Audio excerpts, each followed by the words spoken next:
The Duckfeed.tv network of podcasts and other media does not want to tell you about mattresses and underwear and ways that deliver glasses and essentially just, the podcast advertising. Here's solutions for things that aren't problems. We don't really want to do that. We don't. Instead, the way that we make money is through Patreon, people who choose to support us directly. We want to keep doing that. The only thing that we ask, we know that not everybody can do it, but we ask that you consider, if you don't already, patronizing us, going to patreon.com/duckfeedtv, because we don't want to talk to you about loot boxes and stuff. Trying not to do that. So if you're willing and able to do that, we'd really appreciate it. And to those of you who already do, we appreciate you. Some of our landings were desperate adventures. We are now prepared to meet the inevitable counterattacks with power and with confidence.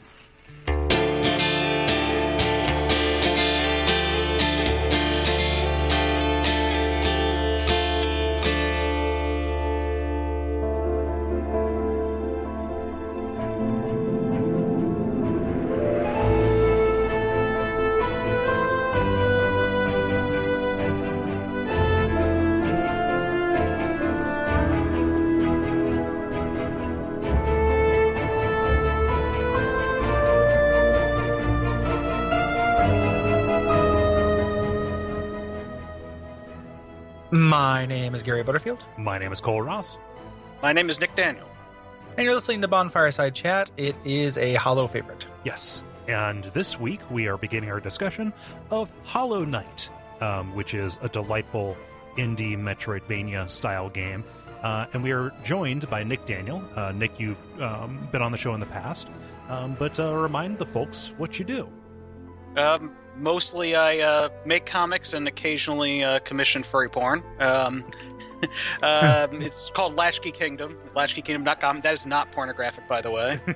I don't know why I mentioned Separate those ideas. But, yes. Yeah. Totally innocent fun. Yeah. Yeah. I'm too self-deprecating. Yeah, that's the third thing you do. Yeah.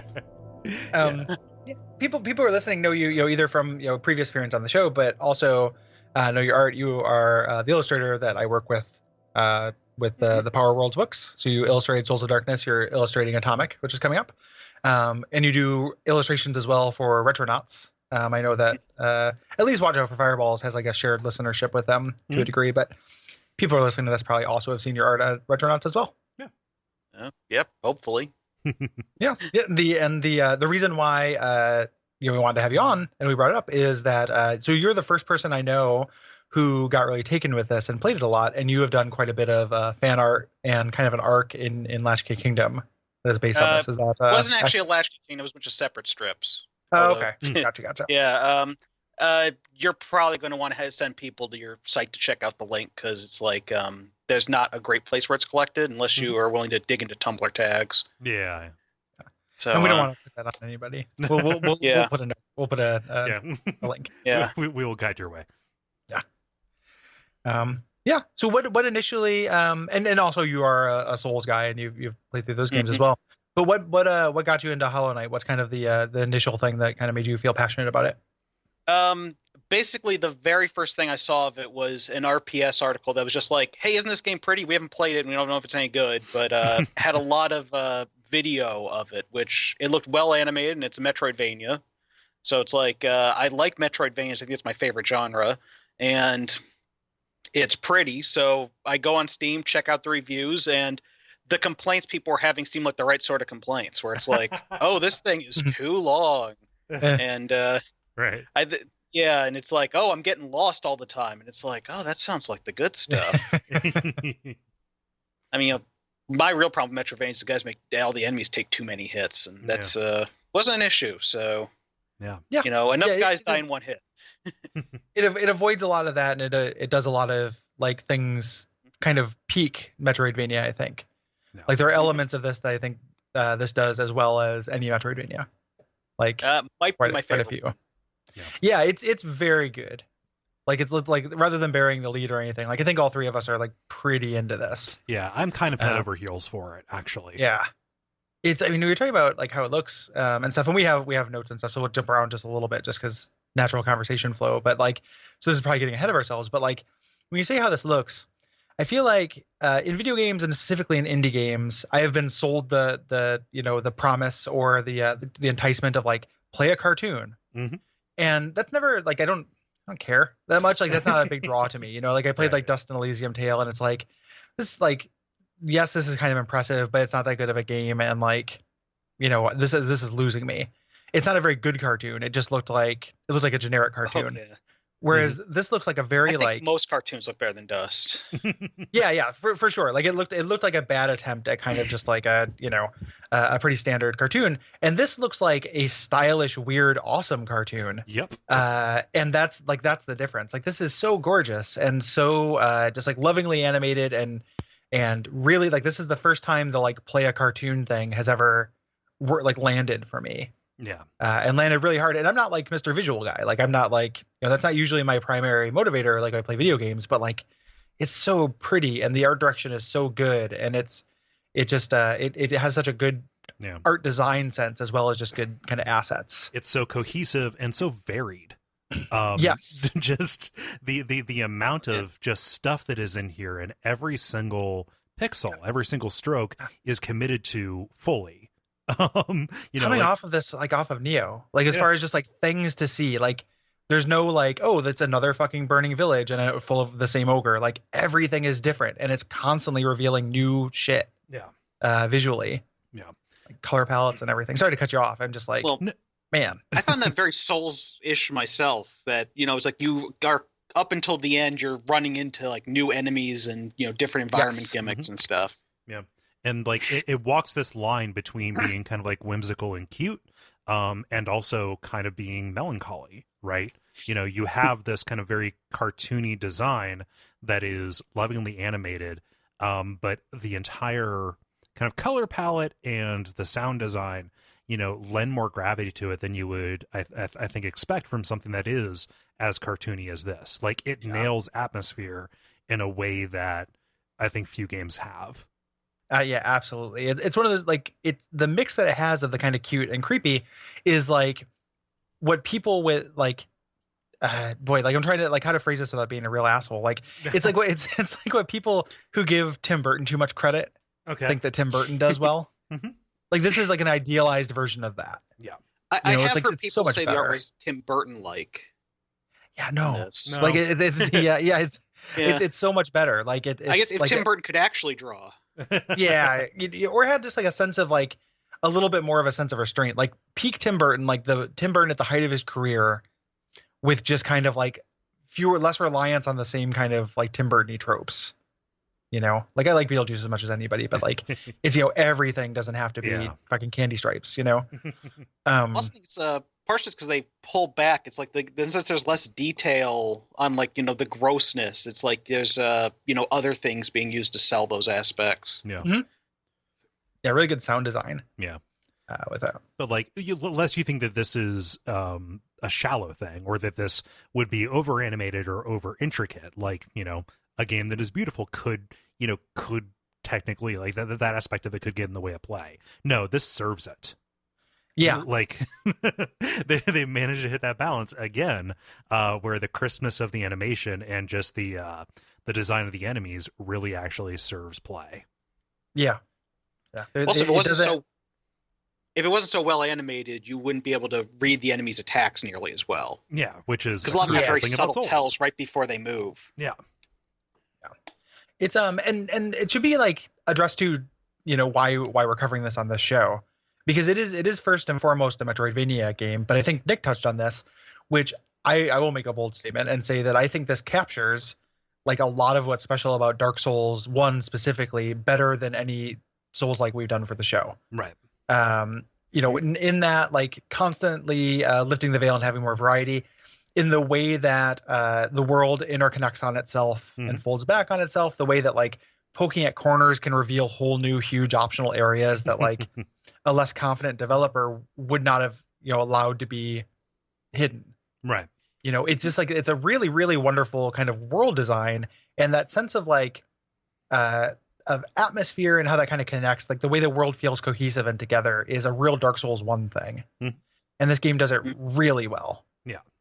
I'd also add on top of that it has some really great characters. Yes. Yeah. You're not as fleshed out as some of the stuff you're seeing in Dark Souls 1, but what's there is nice. Yeah, absolutely. And that kind of plays into the plot too, and how the plot is told, which is very Dark Souls 1-ian, and it's, I mean, almost like it's very Dark Souls 1-ian, almost to a fault. Yeah, like it's definitely quoting a lot. Yes. Yeah. And there's some things it does from that it really shouldn't. Yeah, for sure. Like but the way it actually tells the story is like with a subtle enough touch that also reminds me of Dark Souls 1. Mm-hmm. Yeah. Not Dark Souls 2, not Dark Souls 3, like Dark Souls 1. Like it's very specific, like the way this like fits into this show, I think. Yeah. So it's even though the combat does not have a stamina meter, it does fit. Yeah, it's kind of the apotheosis of like this conclusion we've been coming to doing this season of Souls-like things, where it's like attempts to ape the combat of Dark Souls are not what makes Dark Souls games special. Like this is like the combat does not feel very Dark Soulsy at all. Like there's a rhythm to it, but that's really it. Right. It's it's really about those other kind of ineffable things and just landing those. Yeah. And if only we would have given the Surge a shot. Yeah. I guarantee you the Surge will have exactly as much beautiful atmosphere and heart as this. Like, someday I'll play that. Oh yeah. But like that's gonna be combat that kind of quotes it, and it's gonna be better than Lords of the Fallen. But like this is what I was missing in my Souls likes. Yeah. Not that. Yeah. So when we say this game is cute, you're playing as a bug, and you are in a kingdom of bugs. It's a dead and deserted kingdom of bugs. Yeah. And they do that. Like different societies are within this kingdom, of different species and stuff. Like the way that they even just tell stories by the innate qualities of the kind of bugs that you're fighting or finding in these villages is super compelling. Yeah. So it's cute, and it has that kind of like that's what bugs are too, where they're kind of cute and creepy at the same time. Like that's a really good theme for this. And then even just the cute as long as you don't get up close. Right. Yeah. And since these aren't detailed, they're still cute. Yeah, you can't get close to them. Also known as a mouth, which is the freakiest part of the bug. Right. Yeah. Mouth parts. Ooh. Blood beetle. Yeah. And this like that even comes down to the title, where it's like, oh, a beetle is kind of like a little knight, like this little armored, guy. And I've seen that before. That's kind of like a trope. Yeah. So this kind of expands on that.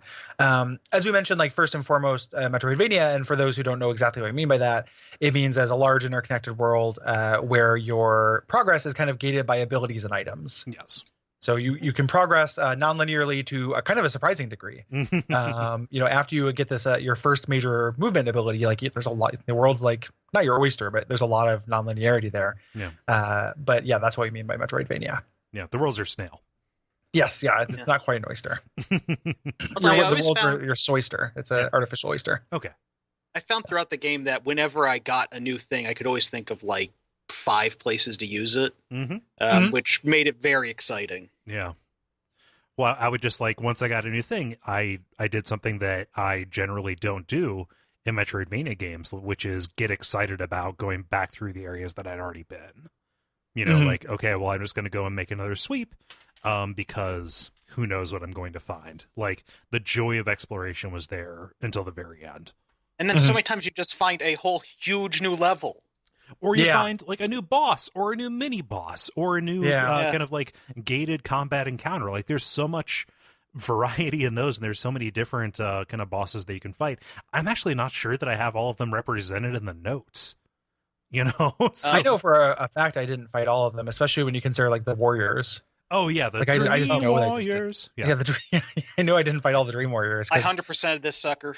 Yeah, I know them all. It's another good reason to have you on the show, because that's one of the that is I don't like how the true ending or like the kind of final boss is gated. We'll get to that later. Like this is not, I don't think this is a perfect game. Like there are a couple things that are worth noting, but like I fully intend to 100% this, or go back and get the things that I missed, right? At least go and hit those fights and beat them, especially with the new content that's going to be coming out. Like it's going to be worth going back to. By the time I rolled credits, I had put about 30 hours into this, and I figured we only have 2 episodes to dedicate to this.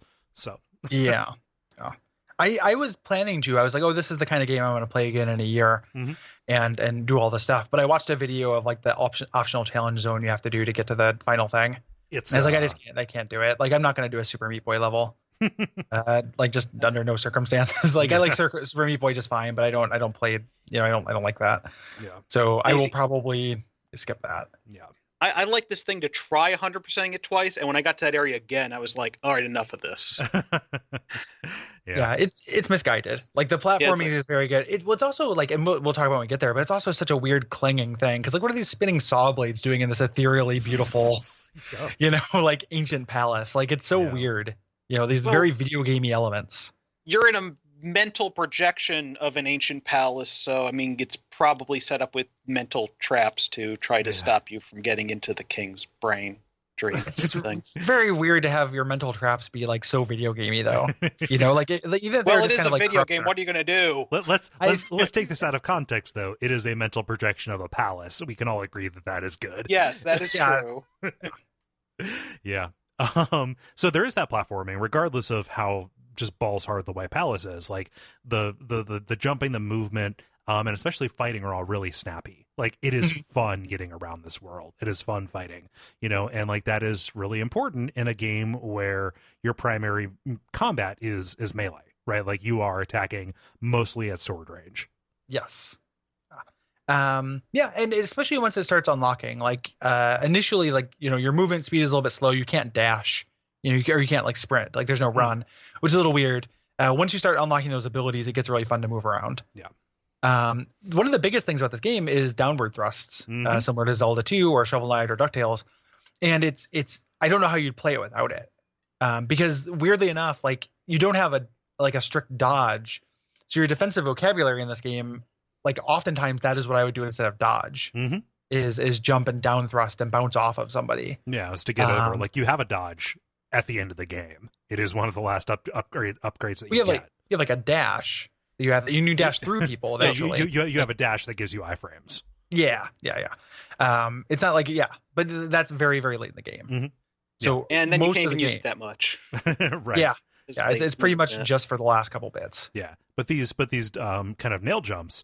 There are whole challenge areas that are like laid out by these where you have to like chain them together, but it feels good. Like your bounce is tuned just right. You can tell that a lot of care went into making this work as well as it could. And there's a real important distinction with this one versus how it works in Shovel Knight or DuckTales in that you have to time your slash. Yes. So in Shovel Knight or DuckTales, you can hold down and you would just kind of bounce.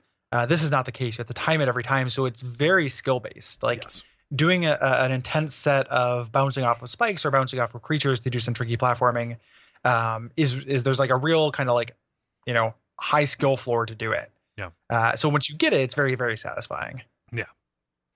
And necessary for bosses. There is an area where they sort of train you, but it's like a way bit after you've actually been able to do it, since you start the game with that ability. Oh yeah. Yeah.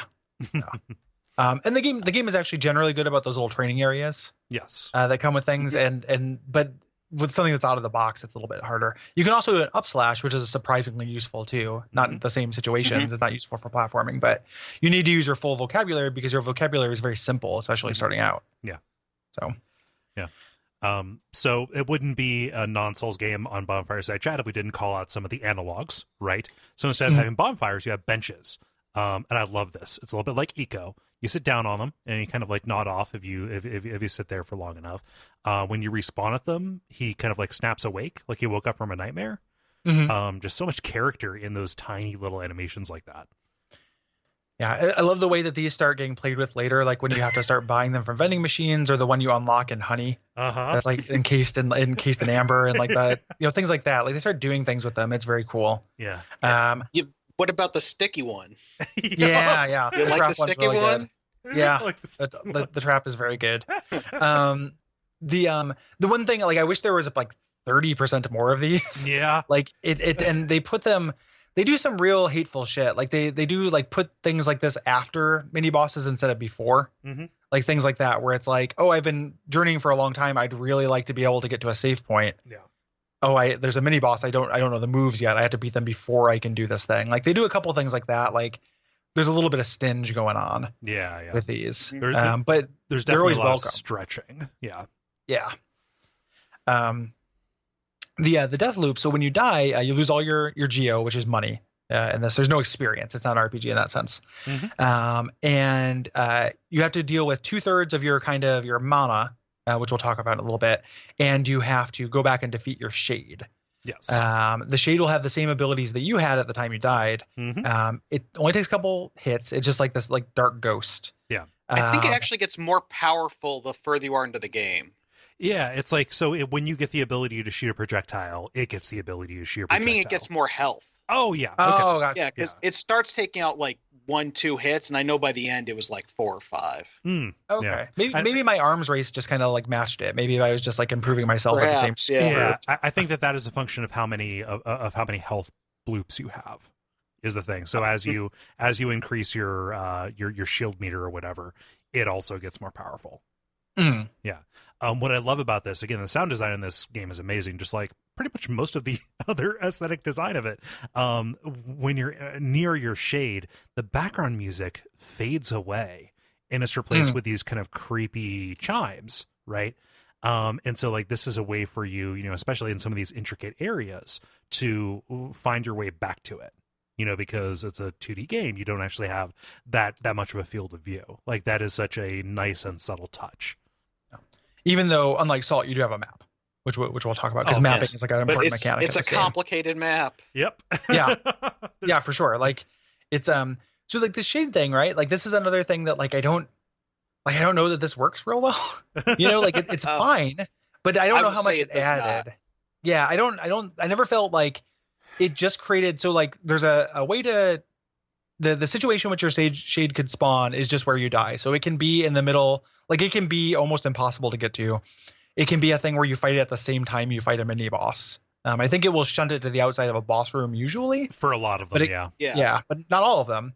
And it, I just don't think it added very much. And they introduce a mechanic to circumvent it, and I hate it because it's that fast travel thing where because it requires you to go back to a place that's hard to get to. Yeah. It's so far away. Like it's just I literally never used that. Yeah, me either. Like why would I ever totally do that? Yeah.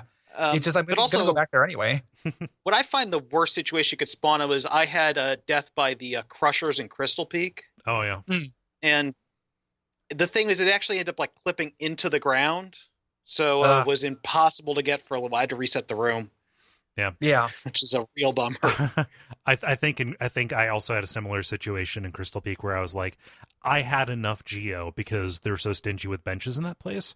Like I had enough geo that I didn't want to risk losing it because I was also saving up for a big ticket item. Yeah. It just like, if you're going to leave behind an enemy, you want it to meaningfully contribute to the difficulty of any given encounter that it could be, added to, right? To add a new wrinkle. However, because of the way that it kind of shifts around, it will kind of snap to a given point, that is near where you die. It's just another enemy that's added onto it as another enemy that's added nearby, as opposed to adding to whatever killed you in the first place. Yeah, like it would either, if it added to whatever killed me, it can be sometimes too frustrating, or impossible to find, or something like that. Yeah. Or it would be trivial. Right. If it was in an area, like if it shunted it to the outside of the boss arena, it just became a chore I had to do on my way back there. And it didn't. I don't think this adds anything. It's like a cool idea, but it's weird that it was so non-additive because it's kind of novel. It also gets in the way of exploration just a little bit, because sometimes I would die walking down a path that might have been just a little bit too hard for me at that point, or maybe I didn't have the upgrade that was necessary to get past it in the most expedient way. Well, all of a sudden I can't just try and find another map or go a different way in a branch. If I want that geo back, I either have to do the fast travel, quote unquote fast travel, the slow travel, or I have to get up to that point and then get back and rest so I can head the other way. Except it's walk to fast travel, walk to the spot where you get the talk, and then walk back to the fast travel back. It's a lot, and fast travel stations, which we'll talk about, are also far fewer than they need to be, I think. Which when all the complaints we're having about fast travel and slow travel and medium travel, the game is getting patched. So we don't know exactly how, but they're implementing another way to do fast travel. I'm very excited about that because that would have shaved down a lot of friction in this game for me. Yeah, it definitely would have cut hours off of the game for me. Yeah. And it's like they're fun hours, but like anything, it doesn't have unlimited replay value. Like no. Walking through, that central area isn't something I want to do literally infinite times. It's just like I'm willing to do it a few times, like, and have it still be fun. So the shade thing's a real kind of miss to me. As we mentioned, you're doing what it contains is your geo. And just that, like, I'm going to get like my last big miss out of the way, and then it'll all be glowing stuff. The currency, like the economy in this game is real broken. Like when you said you were saving for a big ticket item, like there's only like 3 big ticket items in the whole game. Yeah. I can't imagine not ending this game with tens of thousands of geo that you'll never be able to use on anything. Right. Like so money is very weird. Yeah, you're saving up for one item that you need to navigate an area well. You're saving up for charm notches, which we'll talk about later. Those are your ring slots, and you're saving up for potentially upgrading your weapon. Like those are the big things. Yeah, and you just can't a lot of stuff you can't buy. So like upgrading your weapon, that's actually tied to exploration more than money. Right. Because you have to find these ores. And then a lot of the late game rewards, they're just throwing money at you, and you're like, I have nothing to spend this on. I mean, it might have been different if I had failed to collect my, souls more often, but the way it broke down for me, I have never actually lost one of those ghosts. So I always have, I'm pretty, on the curve when it comes to money. So by the end of the game, it's just like, well, why am I even bothering with this challenge? Yeah. So it needs more things to buy. And it's weird too, because you get vendor trash.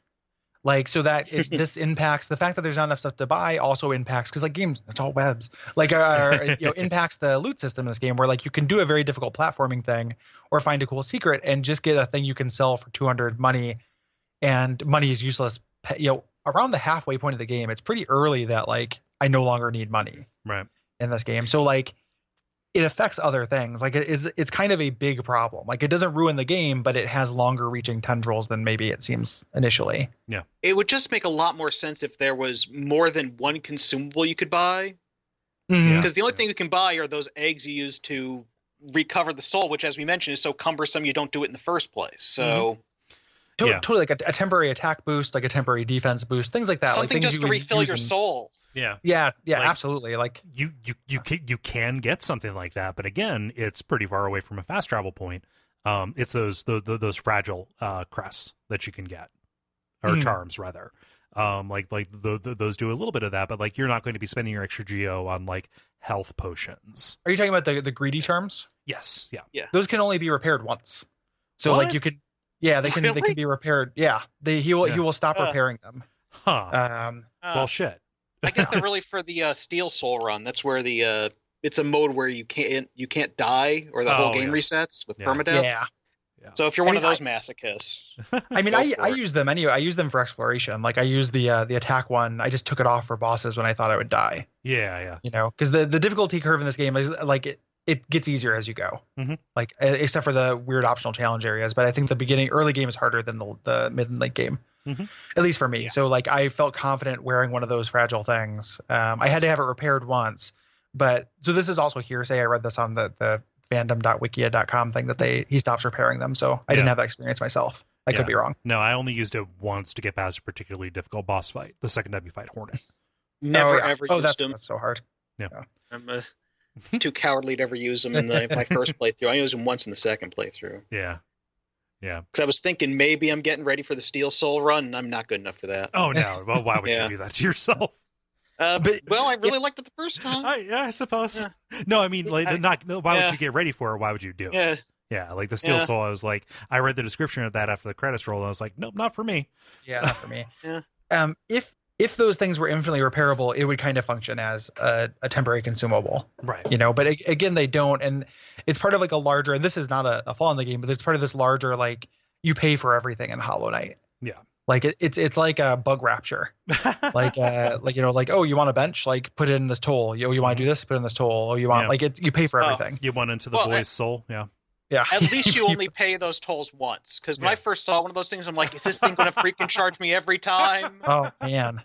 Like what a nightmare. Like you're trying to like go back after losing your souls.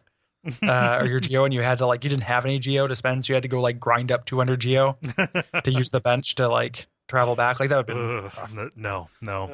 Um, So it makes a little bit of sense from a balance standpoint why they wouldn't have consumable healing items because of the way that mana works in this. Here, confusingly, mana is called soul. Yeah, let's talk about that because it's very interesting. Yes. This is a really elegant system. I really love this. Yeah. So you have this little mana bar, and it powers your spells that you have, including one that you have out of the box, which is your heal. Yes. It kind of does your Estus. The way you get this is through attacking. Right. So there's this really interesting kind of in order to, you have to take risks in order to have a store of Estus, and then once you have a store of Estus, you're kind of cushioned from risks. Right. As long as you can also find an opportunity to focus that, because it is not just, press a button and you're healed. You need, a couple of seconds to hold down that button and be incapacitated while you recover that. And that's why, so in a boss, you're going to be hitting a lot, so you'd think you have infinite soul. So it becomes about finding the times where you have a break. Yeah. I think this works great. I think this is really elegant. It's a pretty slow animation to go in and out of that, so it's pretty risky. Yeah. And I found a lot of times I would always get hit right after I healed, and then so it's a wash. Yeah, that also happened to me, but then once I got the charms that would help me both heal quicker and also heal more. That just became a part of my build, knowing that I wasn't. There's the one that lets you move while you heal. Yeah, but that one's really awesome. Yeah. Or that protects you while you heal. Mm-hmm. There's one that gives you a limited amount of invincibility. Yeah. So they mess with it. Again, these things that you pay for everything in Hollow Knight. So these things that seem like they would be kind of out of the box, are going to take a slot. Yeah. Even seeing yourself on the map takes a slot. You pay for everything in Hollow Knight. Right. So if you want to, there's actually kind of an amazing build variety. If you're going to be healing a lot, you can put your points into that.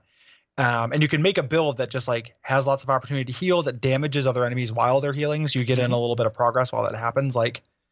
There's a lot of variety there. Yeah. Also, there's special combos with those.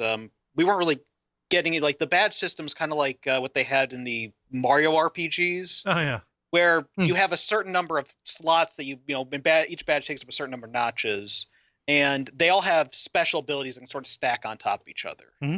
So it's not like you just get more defense. It's you heal quicker, you can move while healing. You can actually mix those up, and then you can move even faster while healing. Mm-hmm. The synergies for those are great. Yeah. I used a couple of them. I used the one that changed my my spell into throwing grubs or throwing those little maggot things, and that was fantastic. It's really powerful and has a cool arc and was really useful. Mm-hmm. And I read about the rest of them, and I'm like, this is really clever and good. Yeah, and also a little bit of Isaac. Yeah, it's something that is not explained. It doesn't say hey, mix and match them for. No, you just discover that by finding a combination that works for you. Yeah, there's still that sense of mystery that you expect from a Dark Souls one. Yeah. And so, very, very good. And so those mixes and matches have a very large impact on the pace of battle, specifically around healing, because that is the closest thing that you could say this game has to a stamina system. Finding that opportunity for a moment of downtime to heal yourself. Yeah. Yeah. So there's still that rhythm of combat, but it's not, you can strike, and you also have you can't kind of hammer the button either. No. You attack at a pretty slow pace naturally, again, unless you want to pay for it.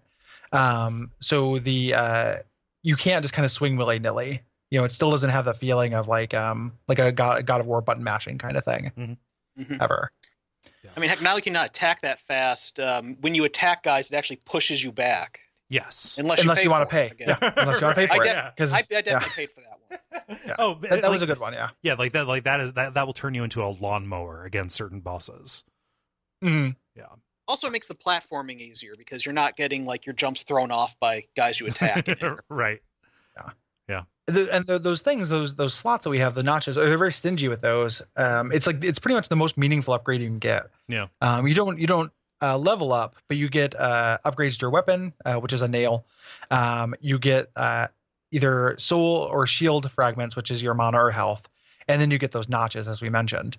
And getting a new notch slot is amazing. Yeah. It's just I have more room to play with, because Yeah. they're so stingy with them that like early on you have to make these very tactical considerations. Like I was going into bosses without the ability to like stand still Mhm. because I needed something else, and I would go into bosses without being able to see myself on the map. Like you'd go and de-equip your exploration set Mhm. and like suit up for battle. Yeah. You Or know, suit up for the very specific kind of battle that you went in and Yes. scouted that this would be. yeah, because sometimes I needed that fast heal thing, sometimes I didn't. Some bosses give you a large enough window out of the box. Yeah. So it's very fun to like do a fight, and that's why I wish the benches were more frequent, Mhm. because some of the boss runs are really heinous, and rapid iteration is really fun in this game. Like saying like, man, I wonder if I tried this kind of build, would that work? Mhm. And I don't want to deal with the like platforming on the way back to the boss. Like just put a fucking bench outside the boss. Like, Right. Like it's very fun to kind of iterate Mhm. and try new strategies on this. Yeah. Additional slots also matter because different charms have different requirements. They take up a certain number of them.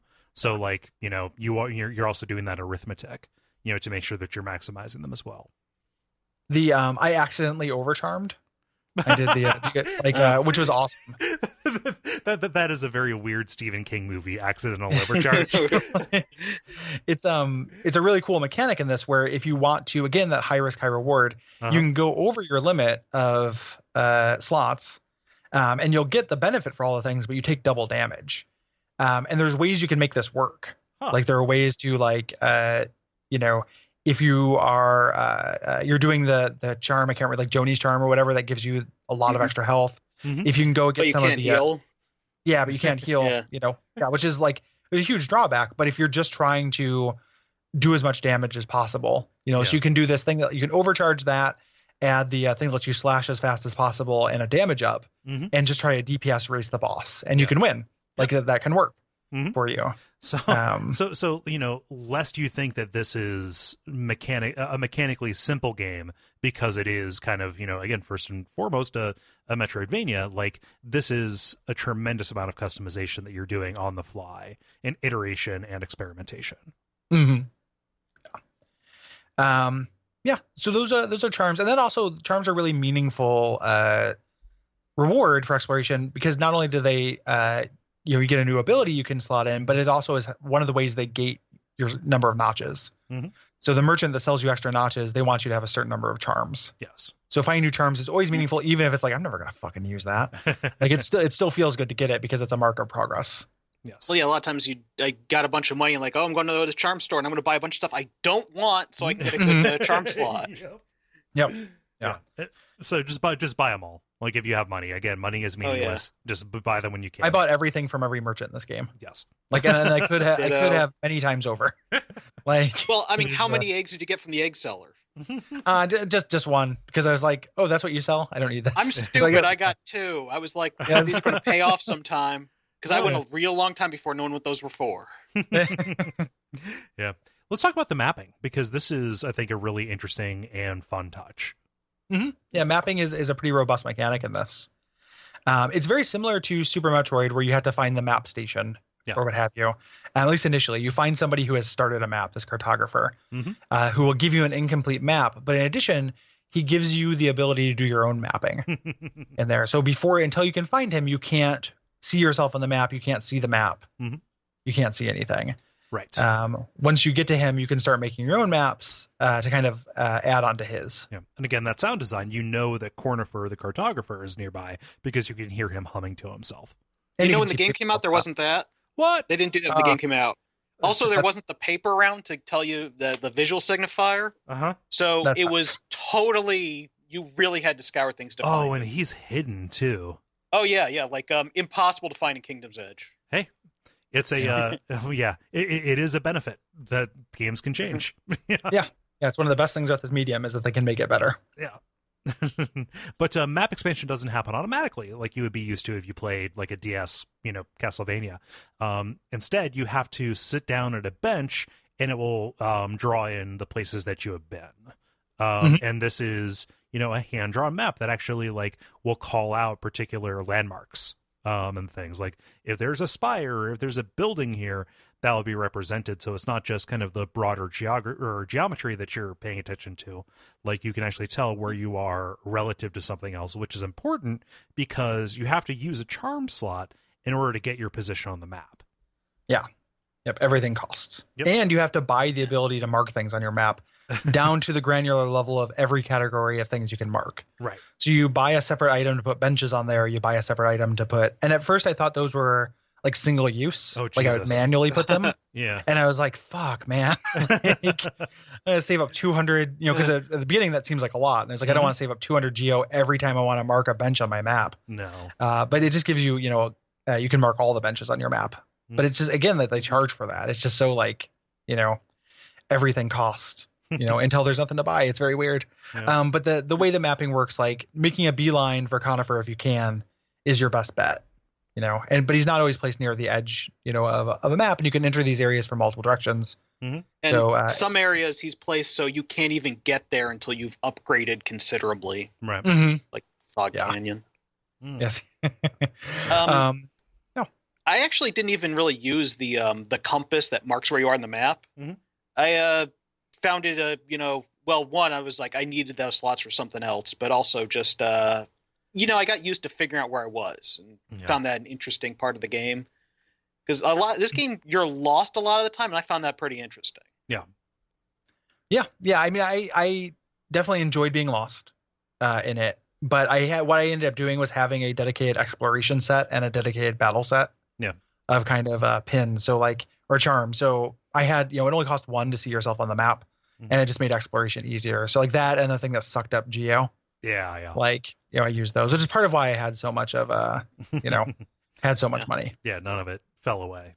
Yeah. I just stuck to one set pretty much, and I'd make tweaks to it all the time, but not. I'm too lazy to go making adjustments for every time I run into a different situation. Yeah. Mm.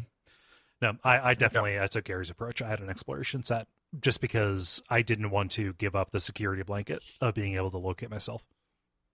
Yeah. I still got lost anyway because, the map isn't 100% exact, right? Well, that's one of the things I love about it is the map is hand-drawn and kind of fallible. And like you have that feeling of being in uncharted territory until you can find a bench. Mm-hmm. Like there'll be large stretches where you're just, if you pull up that thing, your little compass point, you're in the middle of a black void, until you can find a bench. And like that's a real tension there where it's like, man, how deep does this go? And then it opens up into a new area and you're like, fuck, like I just, how... and that's kind of the part of the wonder of this. Let's talk about fast travel, which again, this will be kind of obviated when a patch comes out in probably about a month from when this comes out. But there are these things called stagways, which was the in this old kingdom, their mass transit system. Which are these gigantic stag beetles that kind of go through, like you got it in the notes as most. I don't think it's quite most. Like it's probably half. It feels like. It's the area in the games, like the broader areas. Like if the title card is up for like Fog Canyon, it doesn't matter if one of these stagways doesn't go to like the overgrown like mound or something like that. It is it's in a lot of them, the major ones at least. Yeah. It does not feel to me like there are enough of these. Oh no, like I don't think I think there should be one of them for every because there's not one in like I don't think there is one in Fog Canyon. Like there's one in King Station next to it. Queen Station's next to it, but there's Queen none in Station. Fog Canyon. There's none in Crystal Peak. Kingdom's Edge doesn't have them.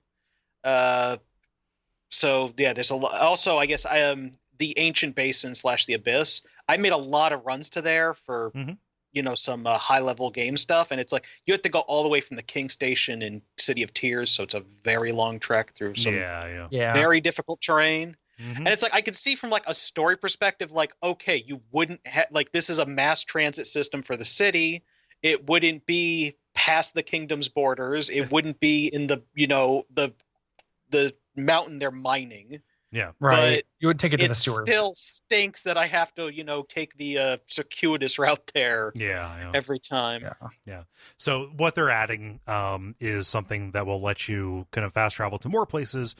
Specifically, I think tied to an item that you get midway through the game, the Dream Nail, which is what we're going to talk about. But yes, I wish that there was more granular because you spend a lot of time backtracking, even more so, like not exploration backtracking, just like trying to get to the next place that you need to go. Yeah.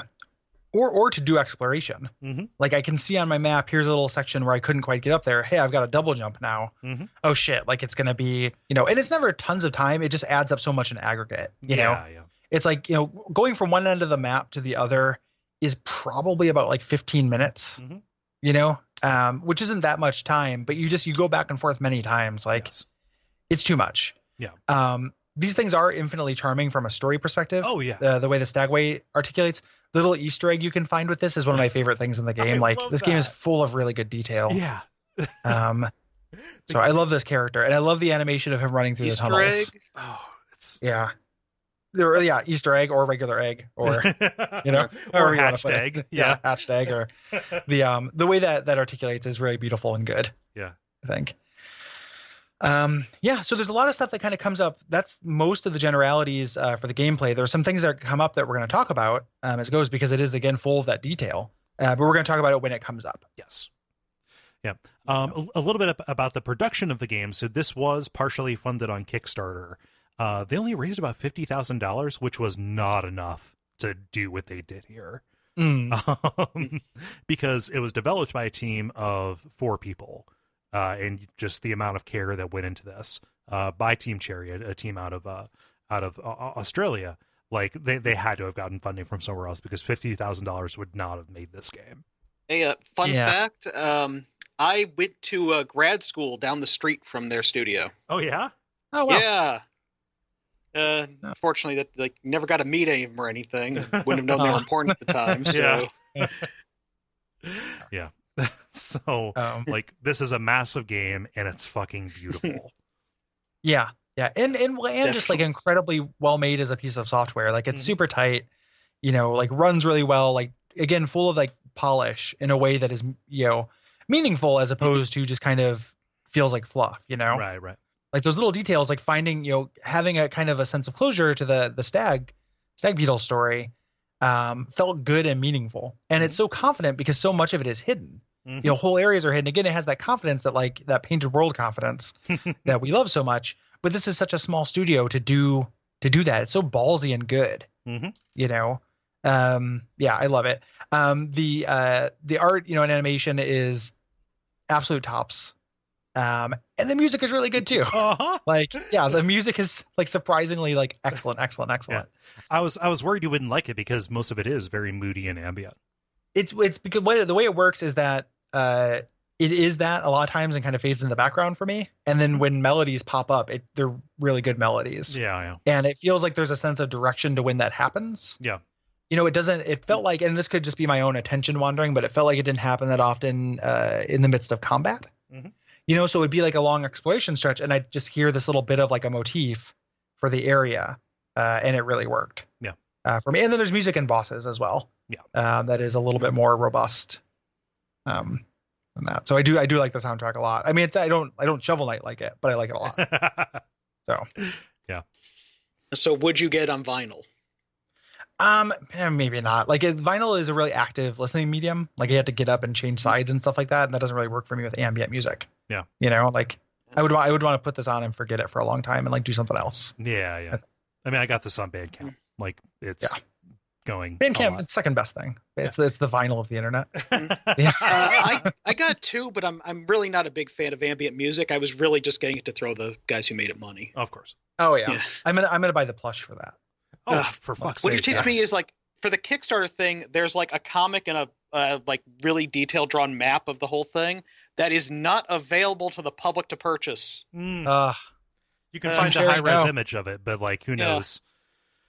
Who knows how big that would actually print? I'm a comic guy. I want that and just can't get it. I wish I knew about this game.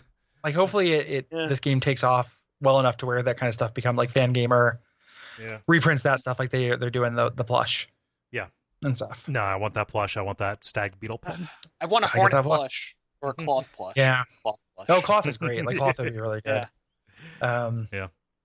One of the interesting things about the Kickstarter, which we'll talk about a little bit more, comes up in the game, but just something I think is kind of cool, is that the backers had a kind of crazy degree of touch with the design of this through Kickstarter. A bunch of mini bosses that were, that I didn't, some of which I fought, some of which I didn't. A lot of these kind of Dream Warriors were designed by backers. And Also a lot exactly of what that, characters. yeah, like characters and like a lot of this world was designed by Kickstarter backers. Yeah. I don't know Like we what just mentioned designed. Cloth. Cloth was made by backer. Yeah, and Cloth is like a major character. Like it's like Yep. it's not quite Solaire, but it's like that kind of place I'd say in she's a rather Sigmire. yeah, she's Sigmire, and she looks like Maneater Mildred. Um, the and they even designed the bosses and stuff, and I don't know exactly what that means, right? So like, I don't know if they had anything where like I think this moveset should be like this, or it was just it's this kind of bug and it's this kind of personality, and then the developers took it and ran with it. Yeah. Speaking as someone who has experience doing that with my Patreon, I'm going to say that people don't really have a super detailed knowledge of what they want to add to creative projects usually. So it was probably broad strokes. Yeah, it's still neat though. Yeah, like 'cause when I mean, you find out when I went online and found out like, oh, this boss Yeah. fight I just did, somebody who gave a backer made that, or like was contributed to it in a significant way. I'm just saying, like, a backer doesn't have like really strong opinions on like the timing of this guy's slashes or whatever. Yeah, It's like just it's just a neat approach for a Kickstarter. I think. Yeah. To give up that much. also authorship. kind of ballsy. Yeah. You don't know what you're ending up with. Yeah. Yeah. You're, I'm sure if somebody was just like, oh, it's the Gamergate, I want the Gamergate ant. Except he's actually except it's pronounced Gamergate this time, and he hates broads. Like I don't think that Well, they would have. if gone he's a for boss it, and you kill him, that might be all right. that's true. Like, I want him to be the hero. Yeah, he helps out the hero. He actually does the death blow on the final boss for you. Oh yeah. Is my contribution, and then turns to the camera and says, "Kotaku is a boycott to Kotaku." He's got good ideas, but they're unpopular, and girls don't like him. Yeah, he's got wild hair and crazy ideas. Anywho, let's get into it. Shoves Hornet out of the way at the end. Yeah, That's how awesome he is. Hornet gives you like that, a very plot important detail, and then he just comes out from the background like, well, actually, like steps from the shadows. He actually jumps out of the well in Dirtmouth. Yeah. Oh, you guys are going to be getting a lot of negative reviews. Oh, that's fine. Yeah. Fuck it. No, we know we've already I feel like we've shaved off most of the people who would be really upset by that. Like, it's the difference between us and Retronauts, where like those guys, have a way bigger audience, so there's still people who haven't gotten with the trolley, as opposed to, they haven't alienated. Yeah, they haven't figured out that that's not who Bob and Jeremy are. Yeah. But hopefully people listening now know who we are. Yeah.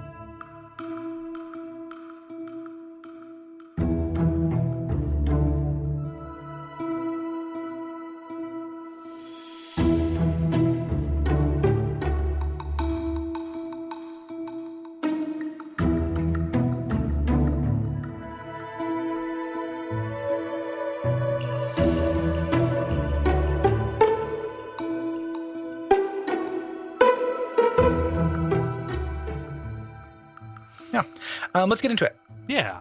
So instead of giving the plot, because this is it's a Souls story, just going to give the setup. So the game opens up with a verse of poetry from the world of the game about how a great ruler sealed something evil away in the past, and that fades away to reveal this large chained bug creature waking up and kind of struggling against his chains. And all of this is animated incredibly beautifully. Just assume that when I talk about something visual. And then we see our hero, this, kind of blank-faced beetle, in a mask, looking out over this kind of vast desert and then jumping into a pit, which leads to this town called Dirtmouth, or Dirtmouth. I'm not sure which. Well, firstly, it's the tutorial. What? Don't you go through the tutorial before Dirtmouth? Yeah, but he's headed to Dirtmouth in order to it is a small town that rests on top of this, a large abandoned city, this kingdom called Hallow Nest, which adventurers are drawn to explore. So, there are already themes and resemblances to Souls that are present here. Yeah. Anytime you have like a long forgotten king, like that kind of thing is extremely, extremely Soulsy. So we start off in King's Pass, which is our tutorial zone. And it is kind of gives you our setup, which is going to be like you're going to be primarily by yourself. It's going to be lonesome and atmospheric and kind of dark, and really sets the tone for what we're doing here. Yep, and introduces some of these concepts in low stakes scenarios. So, you have basic platforming, you have a couple of basic crawling and flying enemies, and, introductions to soul healing, and also the way that you get spirit hearts, which are these, lifeblood sacks. Yeah, and it never happens. Like, I think there's like 5 of them in the whole game. Right. Like, it's very weird. But you watch videos of high-level play, and just like their entire health bar is spirit hearts. Yeah. Yeah, but it's because you can get extra with charms, but you can't ever heal them. So if you want to show off, use those. I just realized something we forgot to mention about the platforming is if you hit spikes, automatic reset every time. Yes, it takes you back to the most recent save ground. Yeah.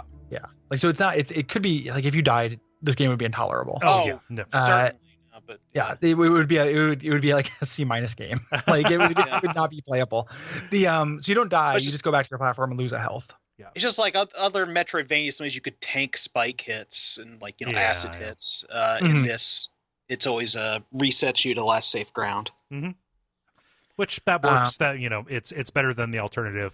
Sometimes I kind of wish you just bounced up. Just because safe ground's right there, but no, I have to go back. But in general, I think that was the right call. Yeah, because you could really break the order of the game if you were allowed to do that. Yeah, if you could push through. And I think there are some sequence breaks for this. I haven't watched a speed run yet. I'd really like to, though, because it has that feeling. Yeah. We should actually real quick say what spirit hearts are for people who don't play Isaac. Yes. They're like armor. So it's a temporary heart that won't regenerate, like Nick said. And they get added on top of your existing things. So you can go above your maximum. Right. So think temporary hit points in D&D or spirit hearts in Binding of Isaac. Right. Yeah, and then the other thing you can kind of do is kind of slide down a wall. Eventually you'll get a wall jump. Mm-hmm. But initially you can kind of slide down walls, and it kind of like shows you that initially, like how to do that. Mm-hmm. Yeah. Shows you that if you come out to a dead end and you see like a wooden brace, you can kick out that brace and it actually opens up a path. And this is a way that you open up shortcuts later on. Yes. Yeah. And there will be destructible walls and stuff too. That's how they kind of had illusory walls in this game. Then you head down to Dirtmouth. This is your hub. It is the one kind of populous city. You're going to run into other people, like kind of lone people there. And there's some like weird kind of enemy filled places that seem like they're civilized. But this is your home base where nobody's hostile. Yeah. And it's a little bit like your Majula. Like you're going to kind of gather some people here eventually. Mm-hmm. Starts off with most of the shops being closed up. The kind of primary function here, at least initially, is this character called Elderbug, who says like, hey, everyone in the town kind of went crazy and went down this well in the center of town, over or under us where there used to be a great kingdom. Yeah. And he actually like serves a really great function in a game that has the structure where it's really nonlinear, in that if you talk to him enough, he will more or less tell you where you need to go to progress. Yeah. I only had to use that a couple times where I got like truly lost and like just really didn't know where to go. But it's really nice to have that in there, like essentially like the fortune teller in Zelda, that kind of thing. Yeah. Not to brag, but I didn't know that. No. Also, Elderbug's kind of don't brag about your ignorance, Nick. He's a, he's really a homebody, and like one time he tells you about how he had an adventure, and it's how he walked to the right side of that area. And it's like, and then he ran to a ghost and was scared, so that was it. Yep. And you can meet that ghost. Yeah. Yes. That ghost was a backer thing too. All like the stationary ghost that just say stuff. Mm-hmm. Mm-hmm. Yeah. Backers wrote their little dialogue bits and stuff. Tried to get profound a lot of times. Yep. Yeah. Yep. Whenever you get backer content like that, avoid the even when it's good. Mm-hmm. I spent maybe 3 minutes going through Thimbleweed Park random voicemail messages after I found the one that you left, Cole, and then I was like, okay, these people aren't actually that funny. I gotta go. I went through the entire graveyard in Hollow Knight. And the best one's probably the first one you run to, which is like the one that's trying to sell you cookies. Yeah. Yep. Yeah. I mean, it's even in a way, it's the most sad because like you're dead. You can't sell me cookies, you poor Girl Scout. Yeah. But this place will be kind of your home base a little bit, right? Until you sack all the shops. But everything is closed up. Even the cartography store is closed up right now. Yeah. But when you jump down the well, you get to the Forgotten Crossroads, and this is kind of your Green Hill Zone. Yeah, and this explicitly quotes Metroid. Yes. This in color scheme and the enemies that stick to the platform. Like when you go to your left, that platform that has the little bug, like pill bug. Yep, the crawling car around that the end, crawls like, around and clings to the yes. ceiling. Yeah. This is you. This is it's going. Hey, remember Super Metroid? Like here's Super Metroid. Yeah. Like, and it's very charming because the game goes further than that. There are a couple of explicit quotes that it does, but it's never cloying. Yeah. Mostly because it gives it up really fast. Mm-hmm. Yeah. Oh. But here you get, introduced to some of these basic bugs. You get those clingy bugs. You get the these husks. Like kind of the fat, complacent, kind of just basic townspeople of this place that have turned into zombies. They have these kind of orange eyes, and they will. It's so hard not to call them hollow. You. Yeah, it really is. Time. They're infected. Like there's an infection. Yeah. And that. Oh, good. No, I was just agreeing with you. Infected.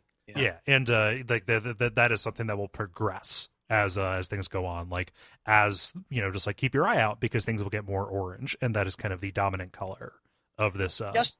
Of this thinking corruption. that the whole game, they don't even really ever name the corruption. I mean, at one point, there's like one character referred to as a sort of bad light, but that's it. Yeah. Mm. Yeah. So this is also introducing you right away to places you can't get to. So like places you can't jump to, like obvious like places where I would do a wall jump here, I would do a double jump here, things like that. So it's signaling like, hey, you're gonna come back later. You head over to this place called Tomb of the Egg, which is over to your right here. Mm-hmm. And you meet this character named Quirrell, who we'll run into from time to time, who's this explorer, and he's fascinated by this gigantic black egg in the background, and it's warm, which is appropriately creepy. And this is actually hugely important. Yes. And I love how close this is right to the beginning of the game. Like when you come back here later, like spoiler, like this is where the end of the game is. Yes. And you head back here. It's all kind of concerned with this egg. Yeah. And Quirrell's pretty important. He is your Solaire, right? You're going to see him, posted up in different places. He'll give you some incidental kind of knowledge about the places that he's posted up. And eventually he teams up with you for a fight. Yeah. Yep. Mm-hmm. You have a couple of different kind of Solaire characters that help you out like that. Yeah. He's definitely one of them, and he's a good guy. Mm-hmm. He seems like a sweetheart. There's no words, but bugs make kind of these little Simlish noises. It's so good. They're very charismatic. Yeah. There's like a mid boss over in what is obviously his lair. So there are these husk guards, which are big bugs that attack with these tooth clubs. They're not dildos, and they deal 2x damage. I love the detail again, just in the background. You can tell it's his lair because there's racks of other teeth. Like this is his room. Yeah. And this is also an introduction to rescuing grubs. Oh man, the grubs. The grubs. This is non-linear, so I didn't actually go to the right in this section for quite a while. I went left for as long as I could before I went back here. That's Metroid training. Yeah. But grubs are kind of like, what's the analog? There are these collectible you can find throughout the game. And then as you get certain thresholds of numbers of them, you get different rewards. Yeah. At first I thought it was only Geo and was bummed out, and then found out you actually get other cool stuff. Yeah, you get some really useful crests out of that. Yeah. Like, so you're going to want to collect grubs. And it's one of the, out of the different things they can hide behind a secret or a platforming challenge, like this is pretty up there. Like I was never unhappy to find a grub. They're incredibly cute. They sing when you're nearby. Yeah. Yeah, and they dive into the ground. They get really happy when you break them out of the cage. Like, so fucking cute. And also, those are the mimics later on. Yeah. Yep. Which is also good. That they're singing, I actually thought sounded a bit like the squarks of the enemies that cling to the roof and then torpedo down and explode. Oh yeah. The phoenixes things. Yeah, they're like, I think the exploding ones are a little more high pitched, but there's a lot of times I was in rooms with those things and I'm like, where's the grub? Die. Well, no, I thought there was a grub around, and it's like, it's just these things. Yeah. Or like, or the times when they're both in the same place, and it's like, I think there's a grub here because I cheated and looked at a map, and but it's like this thing was making me not know it. Yeah. That's funny. Yep. There's a small little kind of biome here that is a mine. You meet a bug named Mila, who is, just whacking away at some rocks, at some crystals, and singing her song. This is explicitly hollowing, right? Like she is forgetting why she is here. She is just fulfilling her purpose, and it's a super tragic story. it gets worse as you go. If you periodically visit her, she eventually will go crazy and attack you like a crestfallen warrior kind of figure. Yeah. There's also when we first ran into Conifer, who we mentioned, or Cornifer, the cartographer, who sells you a map, but says, like, in order to get a compass, you have to go to my shop in Dirtmouth, and kind of introduces that whole mapping mechanic we talked about. And their kind of very cute relationship, which is him as this kind of doddering idiot, who wants to go out and do this, and his wife as like I'm not attracted to bugs, but like I assume is kind of meant to be like kind of a hot bug. Yeah. Yeah, she's too good for him. Yeah. She got a thorax. She got good thorax. Ooh, she got an abdomen and she knows how to use it. She got good mouth parts. While he's adventuring, she is very obviously bored out of her mind. Oh yeah, she's just like leaning against the counter and like looking at her nails. She kind of comes across like the board secretary who's above it all. A little bit. Never talked to her as like, yeah. Kind of.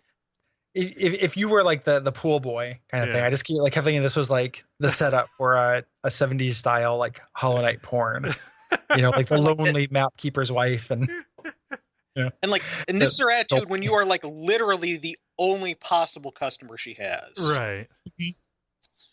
Yep. Yeah. I mean that's the what is it, like the TV tropes thing about like how when you are the only customer in the world, but everybody still. The economics still function. Everyone still kind of treats you like shit. Yeah. I can't remember what it's called in Tropers. It's something about Will Hughes, Adam if he's Smith or something. Screaming. Yeah. I'm just thinking some other guys could potentially have other customers, but no one else is going into the pits periodically. I don't think. Yeah. Mm-hmm. In the upper left, that is where you find the Grub Father. I love this scene. So you got this big nest, and every grub that you rescue shows up back here. And they like cheer you on as you run in, and they all kind of like sing in unison. It's you ever go there before you rescue any? Well, yeah, because the Grub Father's like all sad. He's like weeping because all his kids weeping, are gone. Yeah. The Grub Father is super cute. Yeah, I'm not sure those are his kids. Well, yeah. Well, so what happens when you get them all right. Well, yeah, but there's some controversy in the lore community, because he talks about, so once you catch all these things, you come back and he's eaten them all. Mm-hmm. They're all inside his stomach. But some people don't think this actually killed them, because he talks about letting them evolve, and they're still singing inside his body. So some people think he's acting as a cocoon for them, and they're going to birth into something. They were cold. They needed to rest in my vor pocket. Yeah. Yeah, he's very happy to have eaten them all, and just the fact that they're singing still makes me think, because I don't want to believe that he just ate them. Right. Them, because he's such a cutie. So, but yeah, and then kind of on the lower line of this, you get this long area with these just gigantic sandworms, and an introduction to your hot springs, which will heal you. Again, there are like 3 of these in the game. Yeah, it's a very underused mechanic, but sometimes when you come there are people there. Yeah, and you can't interact with them. Springs just fill your soul. Yes. Yeah. What there's a bench right next to it, so it heals you. Yeah. It's just getting more soul, which is like the thing is like you're going through soul so fast that it's like there's 4 of these things. Yeah. So yeah, I like them as a piece of visual punctuation. Oh yeah. They're nice like that, although I kind of feel like they should just give you soul at benches. Yeah. Yeah, that would be, and also you get soul pretty easily just through fighting, and there are also those weird little tail idol things, those centipede idol things that you can smack to get soul. Mm-hmm. That pop up. There's again, if there's there's only a couple faults to this game, and one of them is a slight inelegance to how those systems kind of work together, like finding meaningful things for you to find in these corners. Yeah. So I would do a platforming thing, or get up to a hard place sometime, or find a hidden wall, and it would just have either a hot springs behind it, or one of those little things you can smash open to get soul, and it's like, my soul's up. Who already full up? Who gives a shit? Those are almost always like the xenomorph statues, the abyss statues. Yes. Those are almost always placed on the way to bosses or to places that would require you to cast a spell to go ahead. I found them I found random really places. Yeah. I feel like I found them all over. Yeah. They did not seem meaningfully placed to me. Huh. So and they're always placed by enemies too, which if I need to get soul, like I could get that too, you know? Yeah. I'm swimming in an ocean of soul. Yeah. Soul is not hard to find in this. Yeah. Yeah. Where are we? We're at the boss. We're almost to the boss. Yeah. Yeah. Let's talk about this. Talk about this big boy, because I love this fight. Yeah. This is a very good. It's very similar actually to the first boss fight in Sultan Sanctuary. Yeah. Mechanically, like the way that his kind of like his moveset is very similar to the Sodden Knight. Yeah. And this is the False Knight. The False Knight. I'm not going to put a music cue here. No, like gonna put music every single time. Yeah. We do not hate ourselves. Right. But his moveset is pretty similar. He has these, big swinging attacks with his club, and he will also make these shockwaves, which, will, by hook or by crook, sink or swim, figure out how to jump over them. Mm-hmm. Yeah, and eventually you just kind of go ahead. He's also one of the very few enemies who your regular hits do not actually get soul back from him. Right. Mm-hmm. Which is incredibly odd for your first boss, because that like never comes up again. Mm-hmm. Yeah, that he has perfect guard. You're just hitting him to get his weak point, kind of like the Adjudicator. Yeah. Like you're trying to get him to knock down so you can actually hit him in the head. Mm-hmm. And then you do get soul back from that. Yeah. Like that makes a little bit of sense, because like he looks like a big imposing knight, but when you knock him over, the helmet pops off. It's a maggot. Like it is a maggot that is riding this armor around. So he doesn't take up the entire thing. He's just like this lowly, pathetic creature, and like, so you're not hitting his body, so you wouldn't get soul off of it. You just have to, you only get it when you actually attack his flesh. So as a boss fight, like it's pretty, other than what you brought up, Nick, which is like a good point, it's still, it's fairly basic as far as like his speed and everything. Like it's a pretty good intro boss. What the thing that makes Hollow Knight kind of stand up above, like, an ordinary game that might do this kind of thing. Did you guys get the coda for this? Did you guys come back here with the with the dream double jump? Oh yeah, I beat. I 100%ed it. Yeah. So not that I didn't mean the other fight. I meant finding his friends mourning him. Yep. Yeah. Like I love that so much. Like because after you beat him, his helmet like kind of like, well, you can get his helmet around, and eventually it gets up and leaves. I was like, oh shit, I just lose a boss weapon. Like I didn't really know, what the game was at that point. And then you can come back and you can hear noises of people crying, and I couldn't find it. And eventually I found this hidden passage up in their room where they lived, and it's two of his little friends, like having a little funeral for him. Yeah. Like how cute and good is that? How tragic is that? And I slayed the fuck out of them so I could fill out my monster manual entry. And I just I looked online though first. I was like, should I kill these fuckos? And I was like, you might as well. Oh well, yeah, you need the journal entries. Yeah. Would it be too early to talk about the second fight, or what happens after you fight him the second time? Probably. We can do that in the roundup at the end. Okay. Yeah. Like let's do. I think with those, since so many of those are just kind of the same thing but harder. Yeah. I think we should bring those up, like not necessarily now, but like bring them up when they're noticeably different. Yeah. Well, but it's just that there's a story thing at the end with what that guy says after you kill him. Yeah. So like maybe we can, because we haven't introduced the mechanic of how we're going to do it yet. Maybe we can do that in the roundup. But in general, I don't want to talk about every boss fight twice when a lot of them are just like he teleports more. Yeah. Well, it's only 3 guys that do that. Yeah. They have to fight twice.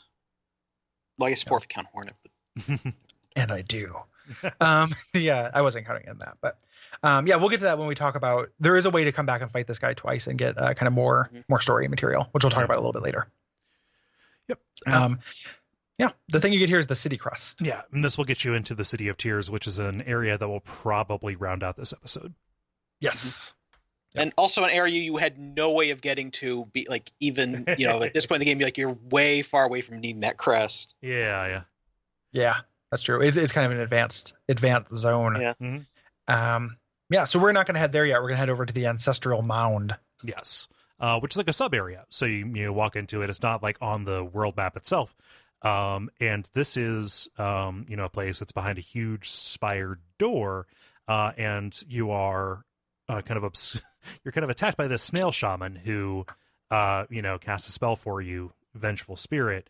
And you're knocked out, and then you're actually locked inside this place. Yeah. So this whole thing is a tutorial on how to use this spell. Right. Like giving you the spell and teaching you how to use it.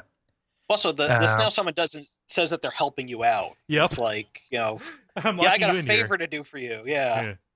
And then later denies, like, oh, locking you in there. Whatever are you talking about? Yeah, he's kind of. I thought like this guy was going to be a character that I kept coming back to get new spells, but not the case. No, no. Like you Yeah, go here once more or less. Like It's a case where they have a lot of characters that you see like once, and they got like they're oozing with personality, and it's like I'm going to be seeing you again. I know it, and then it's just like there's no reason ever to go see him again. yeah, Which it's is not fine. really like that's not really a fault. Like I think it's kind of cool to populate the world with that stuff.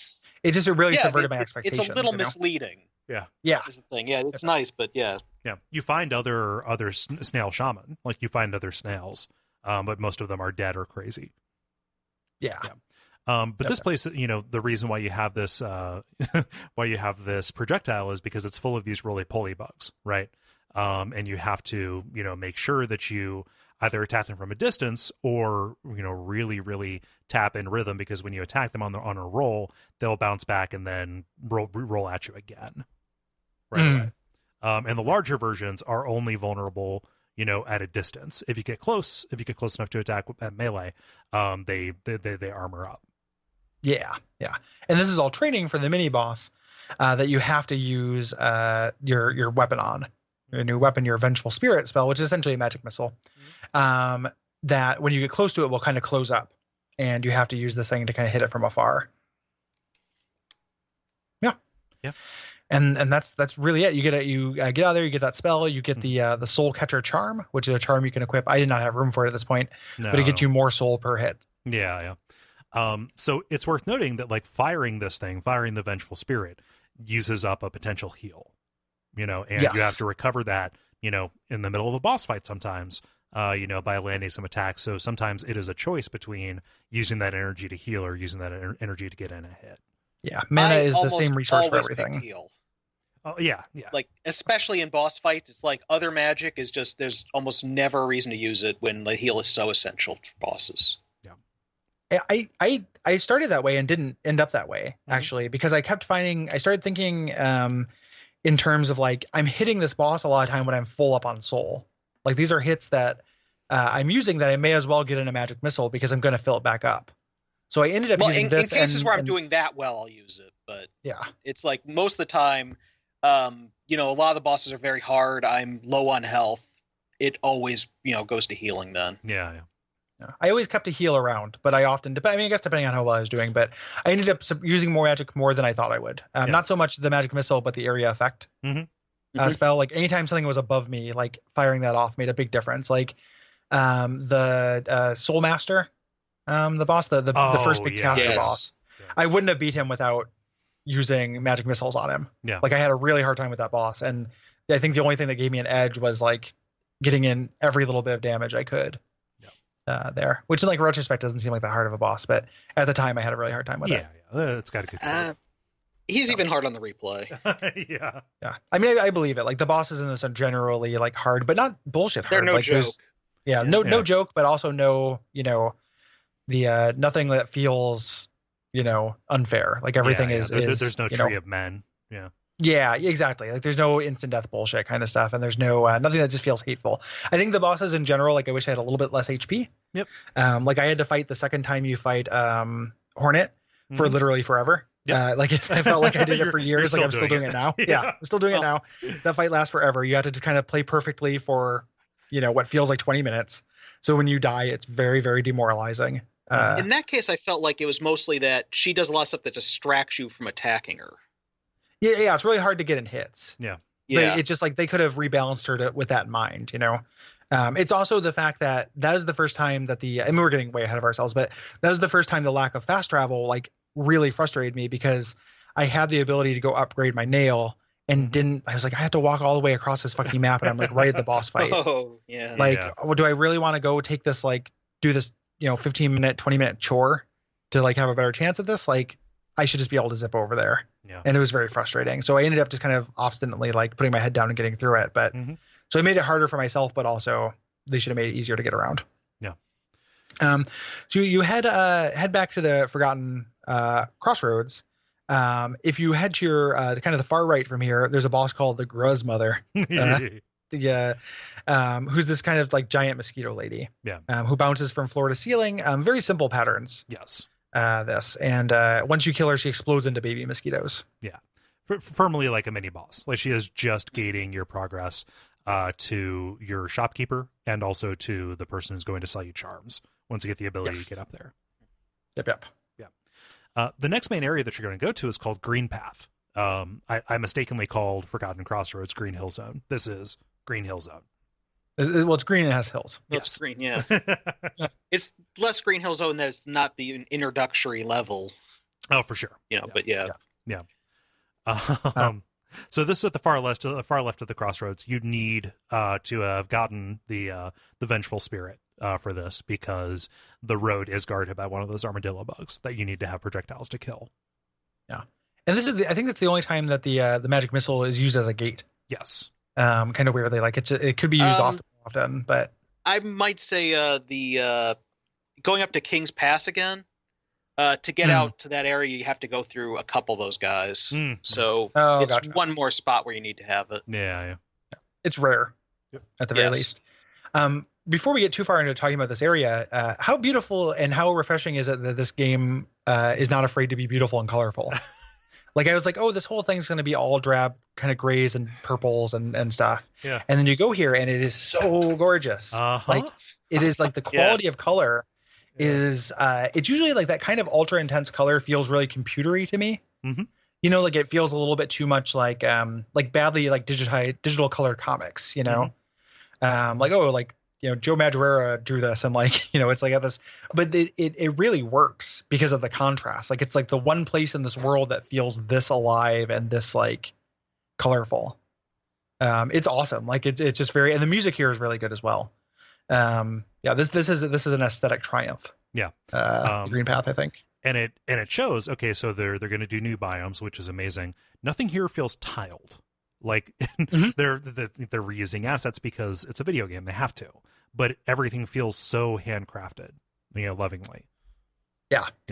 And some of my favorite like enemies to fight here are in this area too. I like this area a lot, even though this is the first area where I'm like, oh, you guys are going a little too far on the spikes, and spikes on the ceiling should never have happened. Nope. I hate spikes on the ceiling so much. Like, it's very annoying. So there's a couple like frustrating moments with that, but like, it's a really good area. Yeah. If we were doing this on Fireside Chat style. Yeah. The environment's really responsive because almost everything in like the background you can chop with your sword. It'll rustle when you run by. Yeah. And it's like you kind of get to thinking that's going to be like barrels in Dark Souls where maybe something's good in them, but there's never anything. Yeah.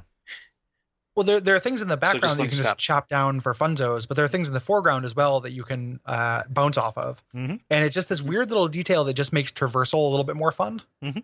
So like if I go through an area that's full of like statues I can bounce off of, like I see how long I can like, lava is the floor, with that in the dash. And like, can I get through this whole area without touching the ground? Like you have to kind of make up these little emergent gameplay things to make up for backtracking so often, but it's pretty fun when it happens. There's also a really cool Easter egg where you can run into the person that fixes everything. Did you guys do this or see this? Oh yeah.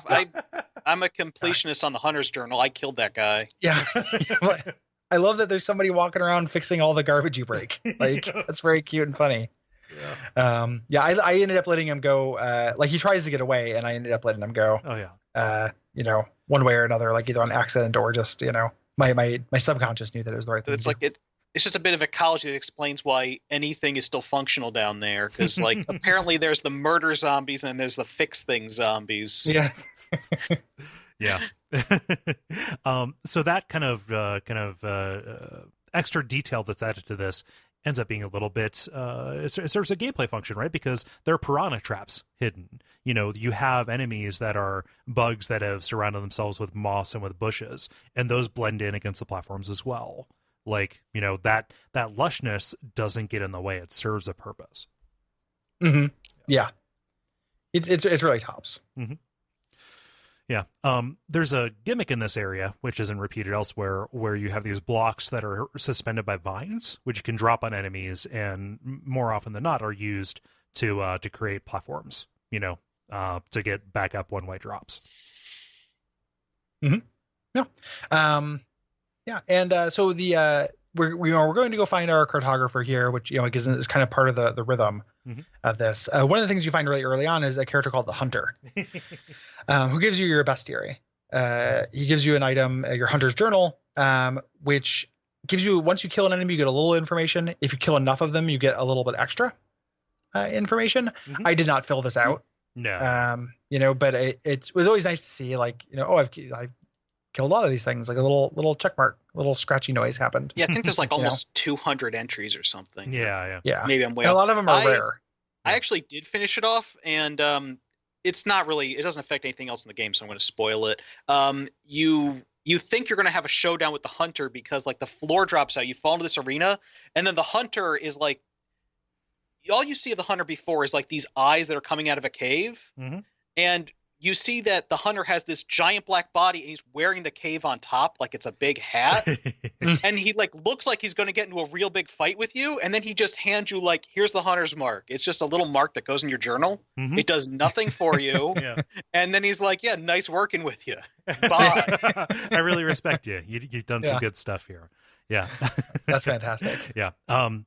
I want to take a moment here and say that the wiki for this game, like it is one of the more complete and better designed of the ones that I've seen. A lot of the kind of monster entries have animated GIFs, and all of this bestiary information is there. So like, even if you don't feel like going and getting this, I would recommend going and tooling around on that because it's great. Like the story here, there's good stuff down there because a lot of the extra information is written in the hunter's voice. So like, he'll talk about how tasty some of them are, or, like, oh, this one will trick you, like it is, you're uncovering and kind of like translating his notes. Well, he also covers a few of the characters you fight, and he's like, can talk about whether or not they have like, bad life philosophy, or if they're, really easy to fight. Cause like, Zote, who we'll meet later, is basically like, is this thing too lame to hunt? Yeah. Yeah. So we're gonna do some new enemies here. Kind of the overall concept of these things is like, one, that kind of camouflage bit. We talked about those Venus fly traps that are around. Two, enemies that blow up after you kill them. They kind of could become a bomb. And will kind of make a big poison cloud. You don't get the status effect poison, but it's green gas that hurts you. Yeah. There's some mini bosses here, so you fight a Moss Knight, so it's kind of like finding your Baldur's Knight for the first times. Something this game does that other Souls likes haven't done so far, outside of like Hyper Light Drifter, is popping up gates for combat arenas. It's generally fine. Yeah, it doesn't happen that often. Yeah, like whereas that was almost every encounter in Hyper Light Drifter. It felt like it's much rarer here, so it doesn't bother me that much. The one of my favorite monsters that you run into are the gigantic bush monsters. Like these feel like something out of like Yoshi's Island to me or something. Yeah. Just in how because it's this gigantic bush monster and they jump out of the ground and charge at you, so you have to get really good with your down slash to fight them. And if you hit them enough times, they or once you hit them once, it becomes a little bug that's animating this big pile of debris, and then you have to go hit the little bug before it gets away. That just has great sound design because like it rumbles towards you, like there's a boulder rolling towards you or something. It's one of my favorite enemies in the game. Like it's cute and really fun to fight. Yeah. Also, it's one of the first places to use your distance attack because chasing them, especially with that knockback you have, it's hard to get enough swipes when you're early on. That's true. Yeah, you kind of have to play Toro with them a little bit. Yep. Yeah. We talked about Zote. In order to meet him, you have to fight a mini boss called the Vengefly King. You're lured into this arena by a screaming voice. And Vengefly is, just the name of some of these fly enemies that you've been fighting. He will just summon them in as ads and also do his own dive bombs. Is there anything more about this, or should we talk about Zote? No, we can move on to Zote. There are too many bosses and mini bosses to a lot of these will kind of gloss over, I think. Yeah. But Zote, he's a really cantankerous old guy, kind of dude. Looks kind of similar. He looks like to your you. Granddad. He does. He's so tiny, and his mask is all cracked. I mean, it's basically like they just changed your mask to a sadder looking older mask. Yeah, but he is very much, just a braggadocious, right? He's walking around and he's, calling his, what is the sword called? Life Taker? Or something like that? Life Ender. Life Ender. Yeah, Life Ender. Also, he chastises you for getting in the middle of his fight.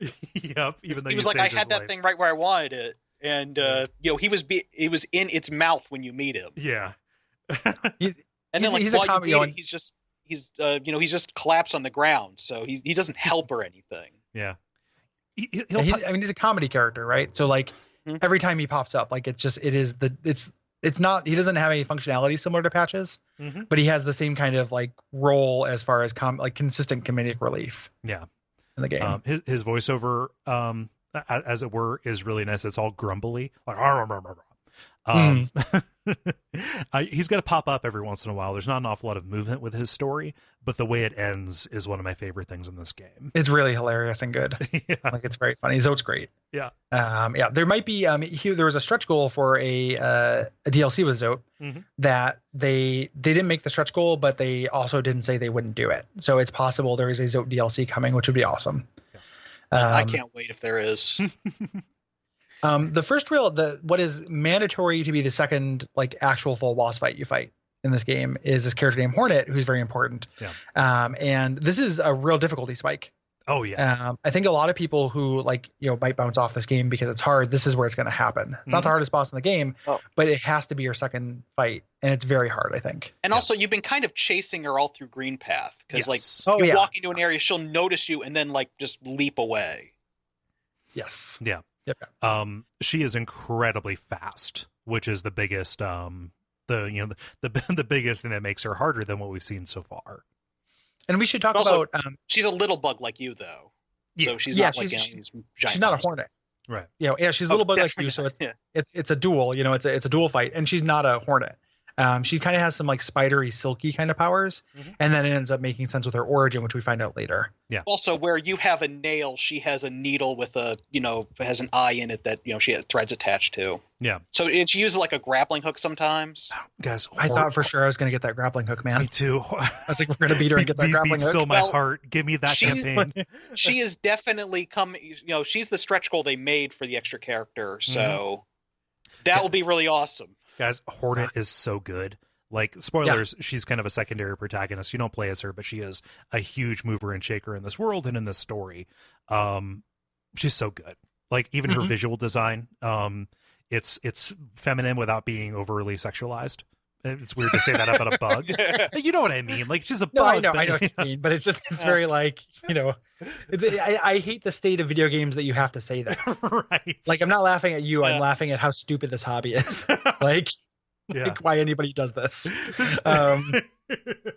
Yeah, but she is badass. Like, I want to play as her as soon as possible. She's awesome. And it's a good fight too. It's very hard, but it's a really good fight. Yeah. Like it's varied. You have to learn a lot, to make it work. Like, you have to learn a lot about effective ranges. You have to learn the trajectory of her attacks. Like, it is pattern based.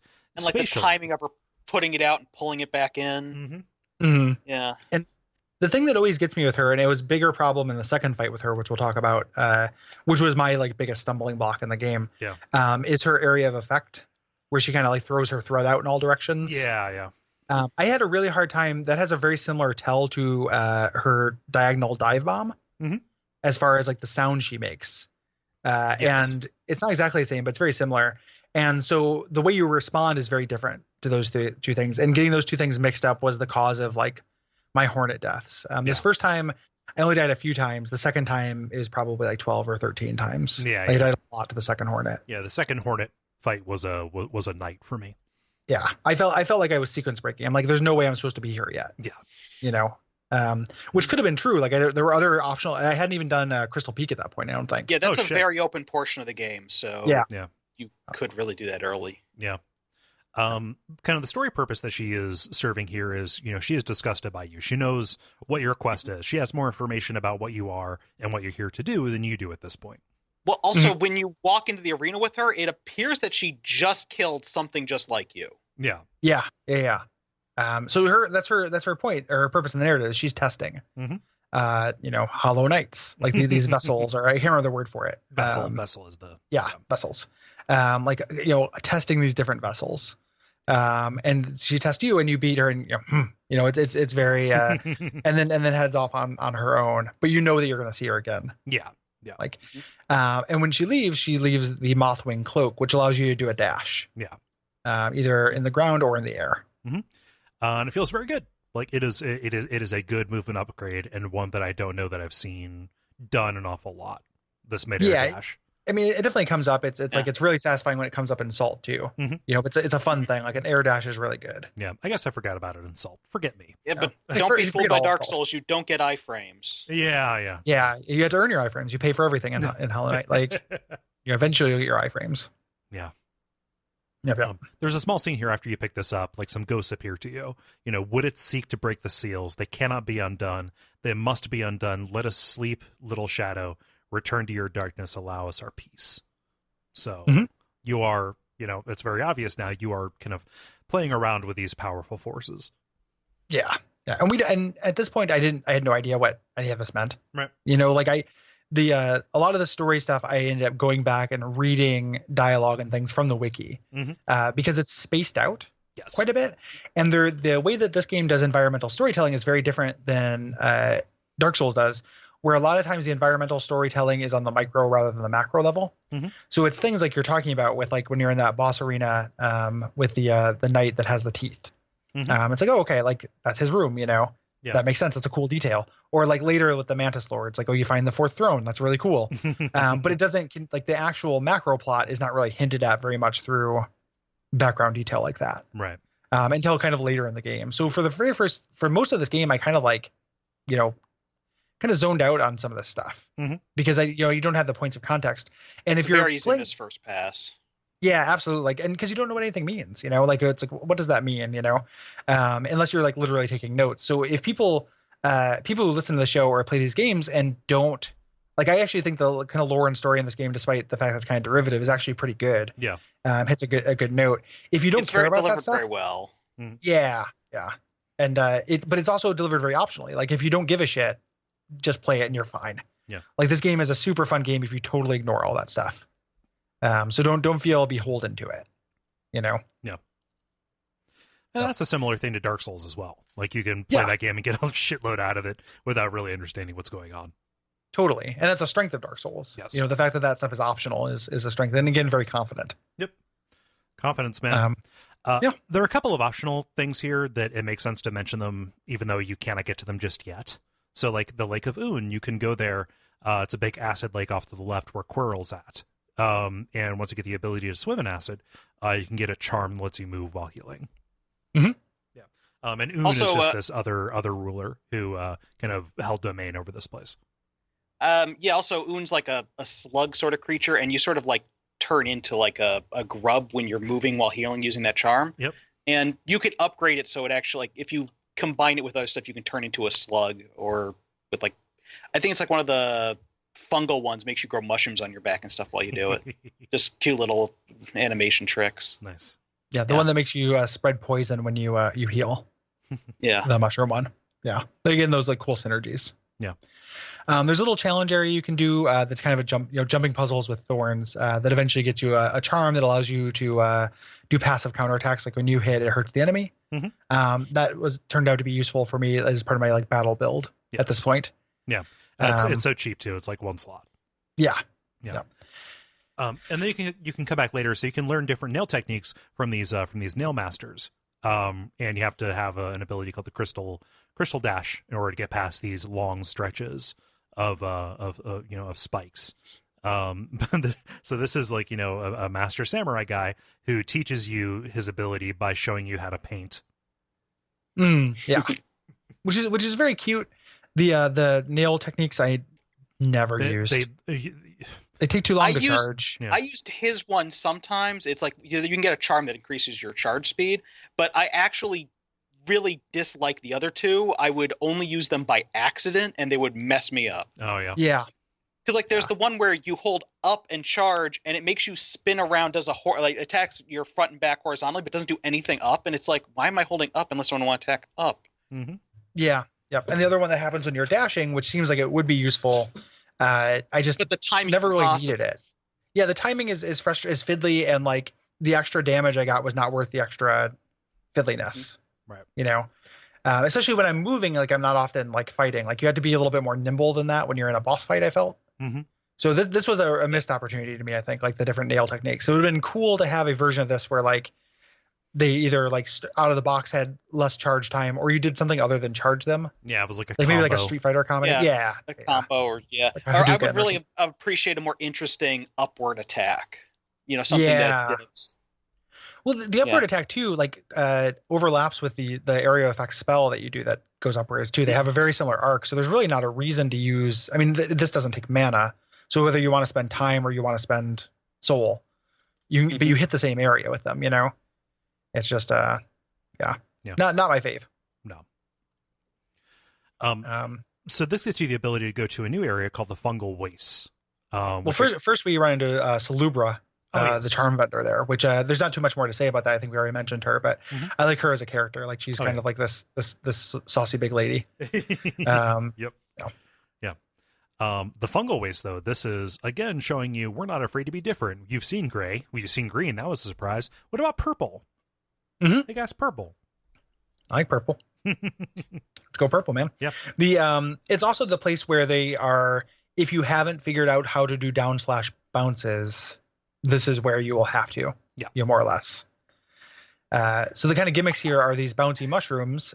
You can, if you / you'll kind of leap up in the air, and then acid water at different places, which functions identically to spikes, except that eventually you can circumvent it. Yes.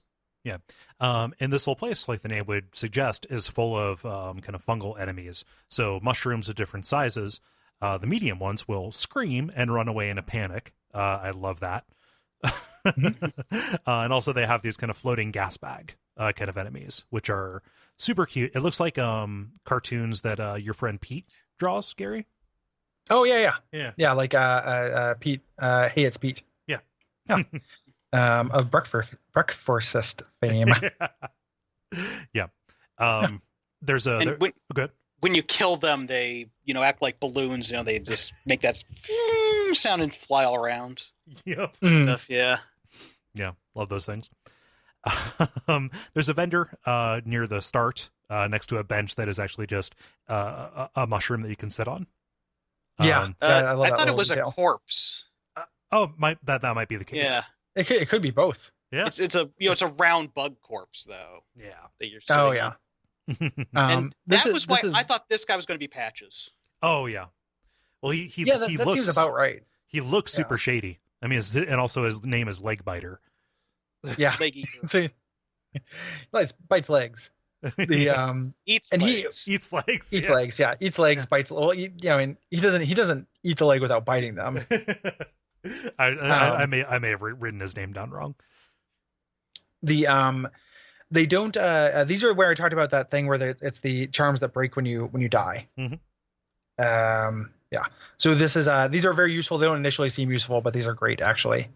There's a thing you can do, and I didn't do this until I didn't give into this temptation until pretty late. There's an exploit you can do in this game. When you're about to die, if you exit out of the menu, you'll just restart at the bench you're at. Oh man. So eventually I got sick of going back and fighting my ghost, so I just started doing that. I'm not, I don't care what I lose fighting my ghost. Like that's literally the only thing you give up. That ghost fighting mechanic doesn't add anything. Yeah. So, it makes using these charms like really risk free. I was using them before I, went to that, but I got to a point where I got too frustrated to keep just going back and fighting my stupid ghost. Yeah. Probably when I was fighting the second Hornet fight. Yeah. So I was like, well, fuck this. I'm just gonna, exit out when I'm about to die. Yeah. There's a whole stretch of this area that is filled with these fungal turrets. They shoot exploding spores. Basically, anything that explodes does double damage to you, which is kind of devastating, especially early on when you haven't expanded your health pool. Like when we talk about it, just for people who don't know, we're just doing this entirely vicariously through us. Like you start out with, I think, 3 health, 5 health points, but like those go up very, very rarely. So near the end, I had maybe 9. Yeah. Like, you don't have that many, like 8. Like you don't have that many. Yeah, it goes up to 8. Yeah. Yeah. So I had 8 at the end. So it's like something that does double damage. If you're at max health, it's a quarter of your health. It's a huge deal. Yeah. Yep. Outside of a boss arena here, you find, or a mini boss arena, you find a new character named Cloth, who looks a little bit like Maneater Mildred. And she, it sounds like she was more important to your guys' playthrough than she was to mine. Yeah, there's a little mini quest you can do with her. She will come and fight the lone Mantis Lord with you. Yeah. Oh, okay. Yeah. Who's a hidden Lost boss? Room, I could tell there was something really important there because you get there and it's like nothing is happening. It's totally empty. And I immediately backed off because I was like, there's going to be a boss here. But no, Cloth just leaps out of the ground and she's a big friendly bug who's she says she's an adventurer like you and talks about how she's all tough and stuff. Yeah. She's real cute. Yeah. She's good. And you can run into her in a few other places as you go. And turns out she's not that great at being a badass. Right. No, yeah, her story does not end well. No. Yeah. So you kind of make your way again through the bouncy things. You head down to kind of a subset of this, the Mantis Village, which is really great. Like I love these signs of like another kind of functioning civilization. These are like the honor bound warriors of this. They're flying ones and land ones, and their whole kind of gameplay gimmick are like a brief hesitation and then like a fast dash towards you. Yeah. Either in the sky or on the ground. And when you talk to people about these guys, they explicitly mention these guys are not insane. They're just murderous. Yeah. Whereas everything else you've fought so far has been insane. Yeah. Like this is a functioning society that you are intruding on. Yeah. Also a functioning society of murderous cannibals. Right. Yeah. But yeah, like they're within Hallownest but separate from it. Like they have their own code. They were not part of the kingdom. Yes. Yeah. And this is a largely optional area. You have to go in here and get the wall jump. You don't have to fight the boss here though. I didn't fight this boss until almost at the end. Like I don't know why. I just didn't think to go. Like I saw like a pit where I was like, oh, I'm not ready for that, and then just didn't come back forever. Actually, so the boss one of the things is if you die on the boss, they spawn Quirrell on the run up to him, and he will explicitly tell you, hey, maybe before you fight these guys, think about going to the blacksmith. Yeah. What blacksmith? So, well, he tells you there's a blacksmith. Yep. That too. Yeah. That was how I found out about it. This boss is actually really great. Oh, it's really good. The Mantis Lords, I think. You definitely want to be spec'd for it. Yeah. Well, it's what it is it's it reminds me of Dark Lurker. It's like the really good way of doing a fight against multiple opponents, where you fight it first on its own, so you learn the moveset, and then you fight two of them with the same moveset. Yeah. Then they don't really get new moves; they just kind of complement each other in different ways. Well, some of the moves have been tweaked to combo better. Yeah. Yeah, it is, and it's like it starts when there's two of them. It's like it's going faster than you've ever thought it could, but you can beat it from go. You know, there's nothing mechanically stopping you except you're maybe not dealing as much damage as you want. Yeah, it could take longer than you want to do it, but it feels like the good way of doing an ad, kind of thing, you know, because each one is relatively simple. Once you get that timing down, they're actually not that bad, right? And I love this those little background details. I was talking about that micro world building. You see in the background, there's three these people. They're on thrones. They come down to challenge you one by one because they're an honorific society or an honorable society. And then there's a broken throne in the background. And that's foreshadowing to the character you ultimately fight with Cloth. Yes. But that's great. That little bit of like, like there's this little story that I'm not even part of. It makes me feel like there's a video game that they're doing that I didn't get a chance to see. Yeah. Also, this fight, it doesn't trigger right when you walk into the arena. You have to speak to them to challenge them. Yes. And when you win, they all bow to you, and you can just go anywhere you want in the Mantis Village, and they don't fight. Nothing fights you. Right. And they open up a little resource cache. Yeah. Well, basically, they let you into their homes, and then you steal all their money. Oh, of course. Yeah, take their credits. But you're a video game protagonist, so it's allowed. Yeah. But what you're here to get is the Mantis Claw, which lets you do Mega Man X wall jumps, which is always going to feel good. Yeah. And hugely useful. And you do there's a little tutorial section afterwards. Yeah. They do this. We find kind of our second, our first kind of big hub here, the Queen's Station, which connects to a lot of different areas. Yeah. This was true of the kind of first area right below the village, but this is a little bit more robust. We run into our friend Quirrell here, and he kind of reminisces like what this station would have been like when this was actually a civilization. Yeah. And like when you call the stag here, the stag will always give a little bit of story about the place, usually related to like, oh, I remember what this used to be when I made the runs here and the kind of people who came. Like he says like, yes, this used to be the most grandiose thing in the entire world. Yeah. Yeah. Kind of an inconsequential kind of flavor NPC. There's a character named Willow here, who is kind of eating something off screen, which should, set your Dark Souls hackles up a little bit. Who's just kind of friendly to you. There's nothing, she doesn't serve a mechanical purpose, but you find out that she's actually a cannibal. She's eating this fungus kind of up in the ceiling. Yeah, she's eating other bugs up there. And if you read her thoughts later on, she says, I wonder what he tastes like. Yeah. Yeah. Yep. I kept waiting for her to do something. Yeah. I thought I'd go there and she but no, a lot of the characters that's are kind just of a lot flavor. of the characters in this. Yeah. Which is fine. Yeah. But. There's an area we're going to go to way later in the game once we can fully explore it, called Fog Canyon. You can dip in there right now and actually find another service here, Millibel, who has opened up a bank. You have to pay her to open an account, but you can kind of leave Geo with her if you're trying to save it up. The trick being, do not give her too much, otherwise she will run away with it.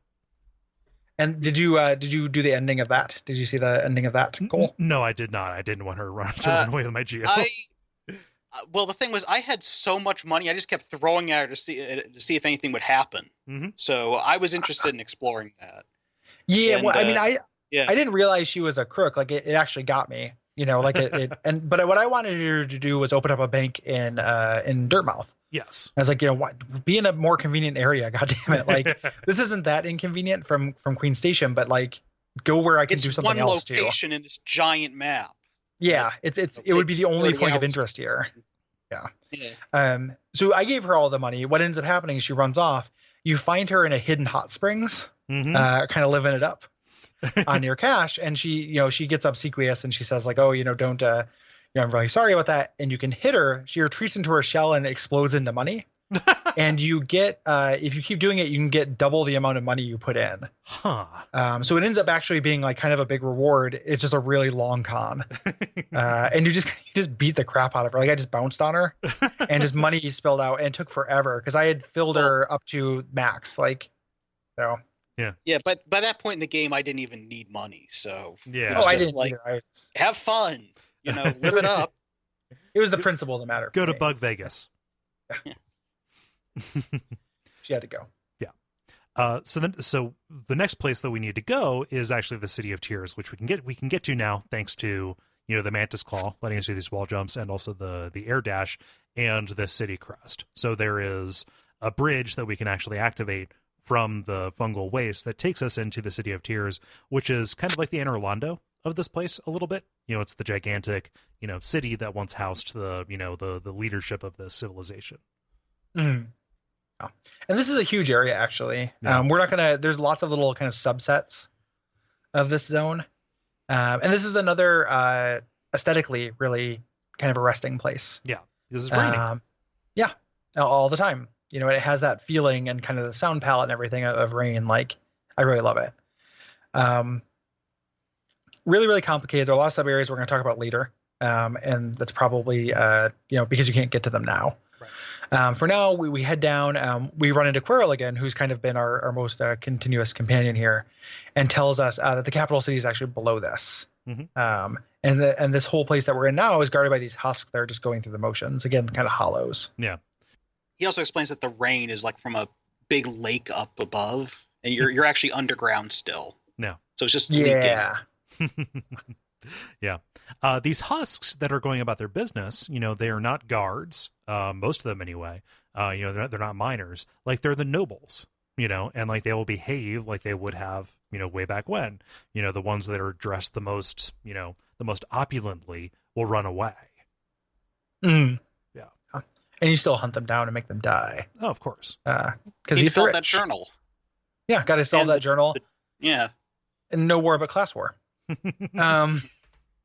There's also gigantic, these great husk sentries, these huge bugs with these huge shields that do double damage when they hit you, and took me a long time to figure out how to fight. Oh yeah, they take an obscene number of hits. Mm-hmm. Yeah, but when I figured it out, I loved it. Like I was like, oh, like because you don't have like a quick dodge in this until the end when you can dodge through things. Mm-hmm. So it's really hard to kind of back up quickly. So you really have to know like kind of down to the pixel, like the spacing. I have to hit this guy once to make him do a counterattack. I can get him one quick hit and then just walk away just enough to be out of his range. Yeah. And then get one attack after that. It takes a long time, but it's really, really satisfying to fight these things. Yeah. Well, there's And a huge, really really high risk. there's a really tough one you have to fight later on because he's inside a very small room, and if you don't have the perfect motions, he'll get closer to you with each swing, and eventually you're backed up against the wall and you just have to run. Yeah. I came to really like these guys. At first, I was like, how the fuck am I supposed to fight these pieces of shit? Yeah. And then I came to really love them. Yeah. Anything with a shield will stymie you a little bit. Yeah. Because you don't have a shield. No. There are also these kind of sentries that are fencers or winged fencers, kind of javelin throwing characters that will show up that will kind of harry you in the air. Yeah. Here. Your one vendor that you can sell things to is Relic Seeker Lem, who will kind of buy these journals and crests and give you a little bit of like story flavor, making some suppositions about where you're getting these. Like, you're picking up a lot of journals. Are you finding a lot of corpses? Yeah. He's tons of character. I hated the idea of coming back to this guy every time and selling my shit though. Yeah. And you can only sell them one at a time. So like by the time I actually found him, which was later than I should have, I didn't go left. I went right whenever it first went down here. So that was part of why I didn't run into the blacksmith right away. And part of why when I came to this guy, I just had to spend forever selling shit. Yeah. Just like, man, this could have used an ease of use. Also, eventually, he just even gets tired of telling you shit where it's like, I guess it's another one of these. Yeah. Give it to me. I'll throw it in a bonfire. Yeah. Here, let me throw that away for you. It's not my fault you ran out of things to hide in hidey holds. Developers, like, you put all their treasure there and I'll find that instead. Yeah. So I came to resent him, but I think he has a fun personality. Yeah. There's a real weird, like, he doesn't have a quest line, but at some point he goes out to look at the fountain and gets real wistful after you give him enough things. And I don't know if there's more to that or not. And I just didn't get it. But he will actually leave here and go to another part of the city where you have to go talk to him to make him go back. So, yeah. Also, he'll kick you out of your store if you're wearing charms that make you stink. Yeah. The dung charm is great. We'll definitely get to that with Dung Defender in general. Through the left, through kind of like, I would have liked a fast travel point right outside this guy, obviously, but you kind of go through a long kind of like, not very difficult, but kind of long platforming section to get to the nailsmith, who will upgrade your nail once for free, but then after that you have to find pale ore in various amounts. Yeah. To upgrade your nail up to 5 times, I think. Yep. Good. It actually goes like first you need 1 pale ore, then 2, then 3, so it's 4. Maybe I just had it when I showed up. I thought the first one you didn't need a pale ore for. Yeah, the first one you don't, so that makes it 4 upgrades. Because like the first one you don't, and then there's like it goes up 1 pale ore each time. Yeah. So I meant there are 5 levels is what I actually meant. Like there are 5 levels of sword, including the base level. Yeah. Oh. Yep. This it changes the way the sword looks in your menu, but mostly it just makes you do more damage, which increases your survivability. Yeah, and it's a pretty big upgrade. Yeah, like it's and they do the thing that a good video game thing where like the enemy's right outside this. When you go into their base sword, they take 2 hits. When you come out, they take 1. Yep. So you can immediately see the difference. Big thumbs up. Yeah. There are bosses like adjacent to this, quite a few of them, but you can't really get to them yet. Right. So we're going to talk about them in the next episode. This has already been a long episode, so we're going to call it here. Yep. I think. So that's where we're at for now. If you're listening to this point, you still haven't played this game, you have a week to go buy it and play it before we start talking about the ending and stuff. I think it is a hearty recommendation from all 3 of us. For sure.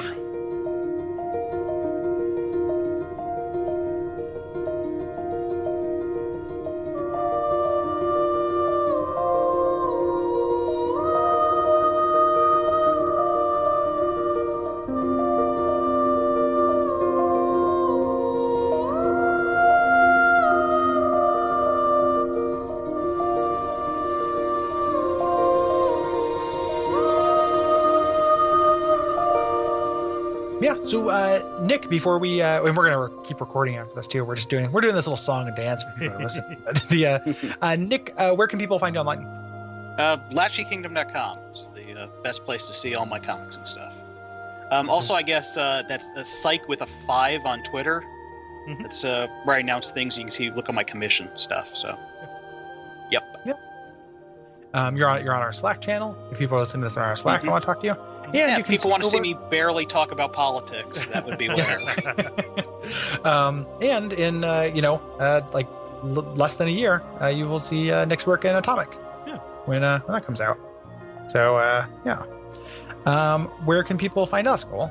Well, if they want to check out other shows that we do, namely a big one that's going to be taking a bigger role, they can go to Duckfeed.tv and check out things like Watch Out for Fireballs or Abject Suffering. Yeah. Or the rest. Yep. And the gang. Yeah. Yeah, like several different shows. If you want to support us, you can go to patreon.com/DuckFeedTV. That helps us keep doing shows. Yeah. And it's going to be, we really want to do that. We're really excited about the changes that are coming to that, even though there is the sadness that is Bonfireside Chat retiring. Mm-hmm. Much like how a fungus can grow out of a dead bug, new life will begin from this. But there's still some life in this old girl yet. After we cover Hollow Knight, which is this episode, the next episode, and then an appendix or a thorax for this set of episodes, we are not done yet. We have 8 very special episodes to kind of round out the series. Yep. So they're going to be alternating. We are doing the victory lap through the rest of the Souls series, the things we've covered in the reverse of the order that we've covered them. So Bloodborne, Dark Souls 2, Demon Souls, and then finishing where it began for us with Dark Souls 1. Yes. On the off weeks, instead of doing just like appendices, we're actually kind of cramming in the After Darks. Yes. Doing the versions of that, the Bonfireside Chat After Dark, which is people who are patrons at a certain level got to give us, or we're going to put out the call. So watch your email for that. Yes, please do. To put in calls for prompts. A couple things we want to mention about that, because this is, most people will hear this, even people who don't read their email, is that one, those prompts are not specific to the game we're recording about. There's something like 218 people who would be eligible to send in responses. So we didn't want to say like have everybody write in for Bloodborne and nobody write in for Dark Souls 2, or something like that. And that would make those episodes very uneven. So there's about in general. We're just going to divvy them up. Yeah. So write in too. We want you to give us a couple different prompts or questions or kind of feedback things, because if somebody else asked your exact question, we might go to your second question. Yeah. So that'll be sent out as a form. You've seen the forms that we send out. It's fine. And please watch your email. We'll put something up on Patreon as well for current backers. We're also hitting people who had backed, several months ago, but might not back at that level anymore. We can't chase you down. So we will make it abundantly clear when those things need to be in. But please keep an eye out. Yeah. I'm really excited about those episodes. I think that's going to be really fun. Yep. One thing I want to make as mention about those playthroughs, and kind of what we're going to figure out the format is not going to be an exhaustive look at those games kind of area by area. Like we're going to touch on things. I'm also, for my replay, I'm not doing everything right on my replay. This is just maximum fun. So it's like, what is the fun way to get through this game? Yeah. It's so my brother and me. It's the Adventure Zone. Yeah. I don't understand. You said this is maximum fun. Oh, gotcha. Gary, you're always throwing shade. Yeah, it's definitely not maximum fun. It is it's the new sincerity. So like maximum fun includes like not doing the chalice dungeons, or like I'm not going to fight a Breedus. I don't wanna, like I proved I can do that, so I'm just not going to do it again. Yeah. So just don't get up in our craw about that, I guess. Yep. Yeah. It'll be a good time. I think it'll be really fun. Yeah, I've already started my playthroughs, and it is a nice, cool breeze. Yeah, I'm almost done with Bloodborne. Yeah, and I think that's probably about it. Ratings, reviews are still useful, even though the show is going to end, it's not going anywhere. Right. It'll still be all the episodes will still be available. It'll still be on iTunes. It'll still be available as a resource if people are just getting into the Souls games. You can point them in our direction. So ratings, reviews are still useful. And most importantly, check out those other shows as we mentioned. Yeah. Cool. So what should they do until next time, Cole? They should. I was about to say, watch out for Hollowing. Watch out for the infection. Yes. Umbasa. And we all pray that we will have far more soon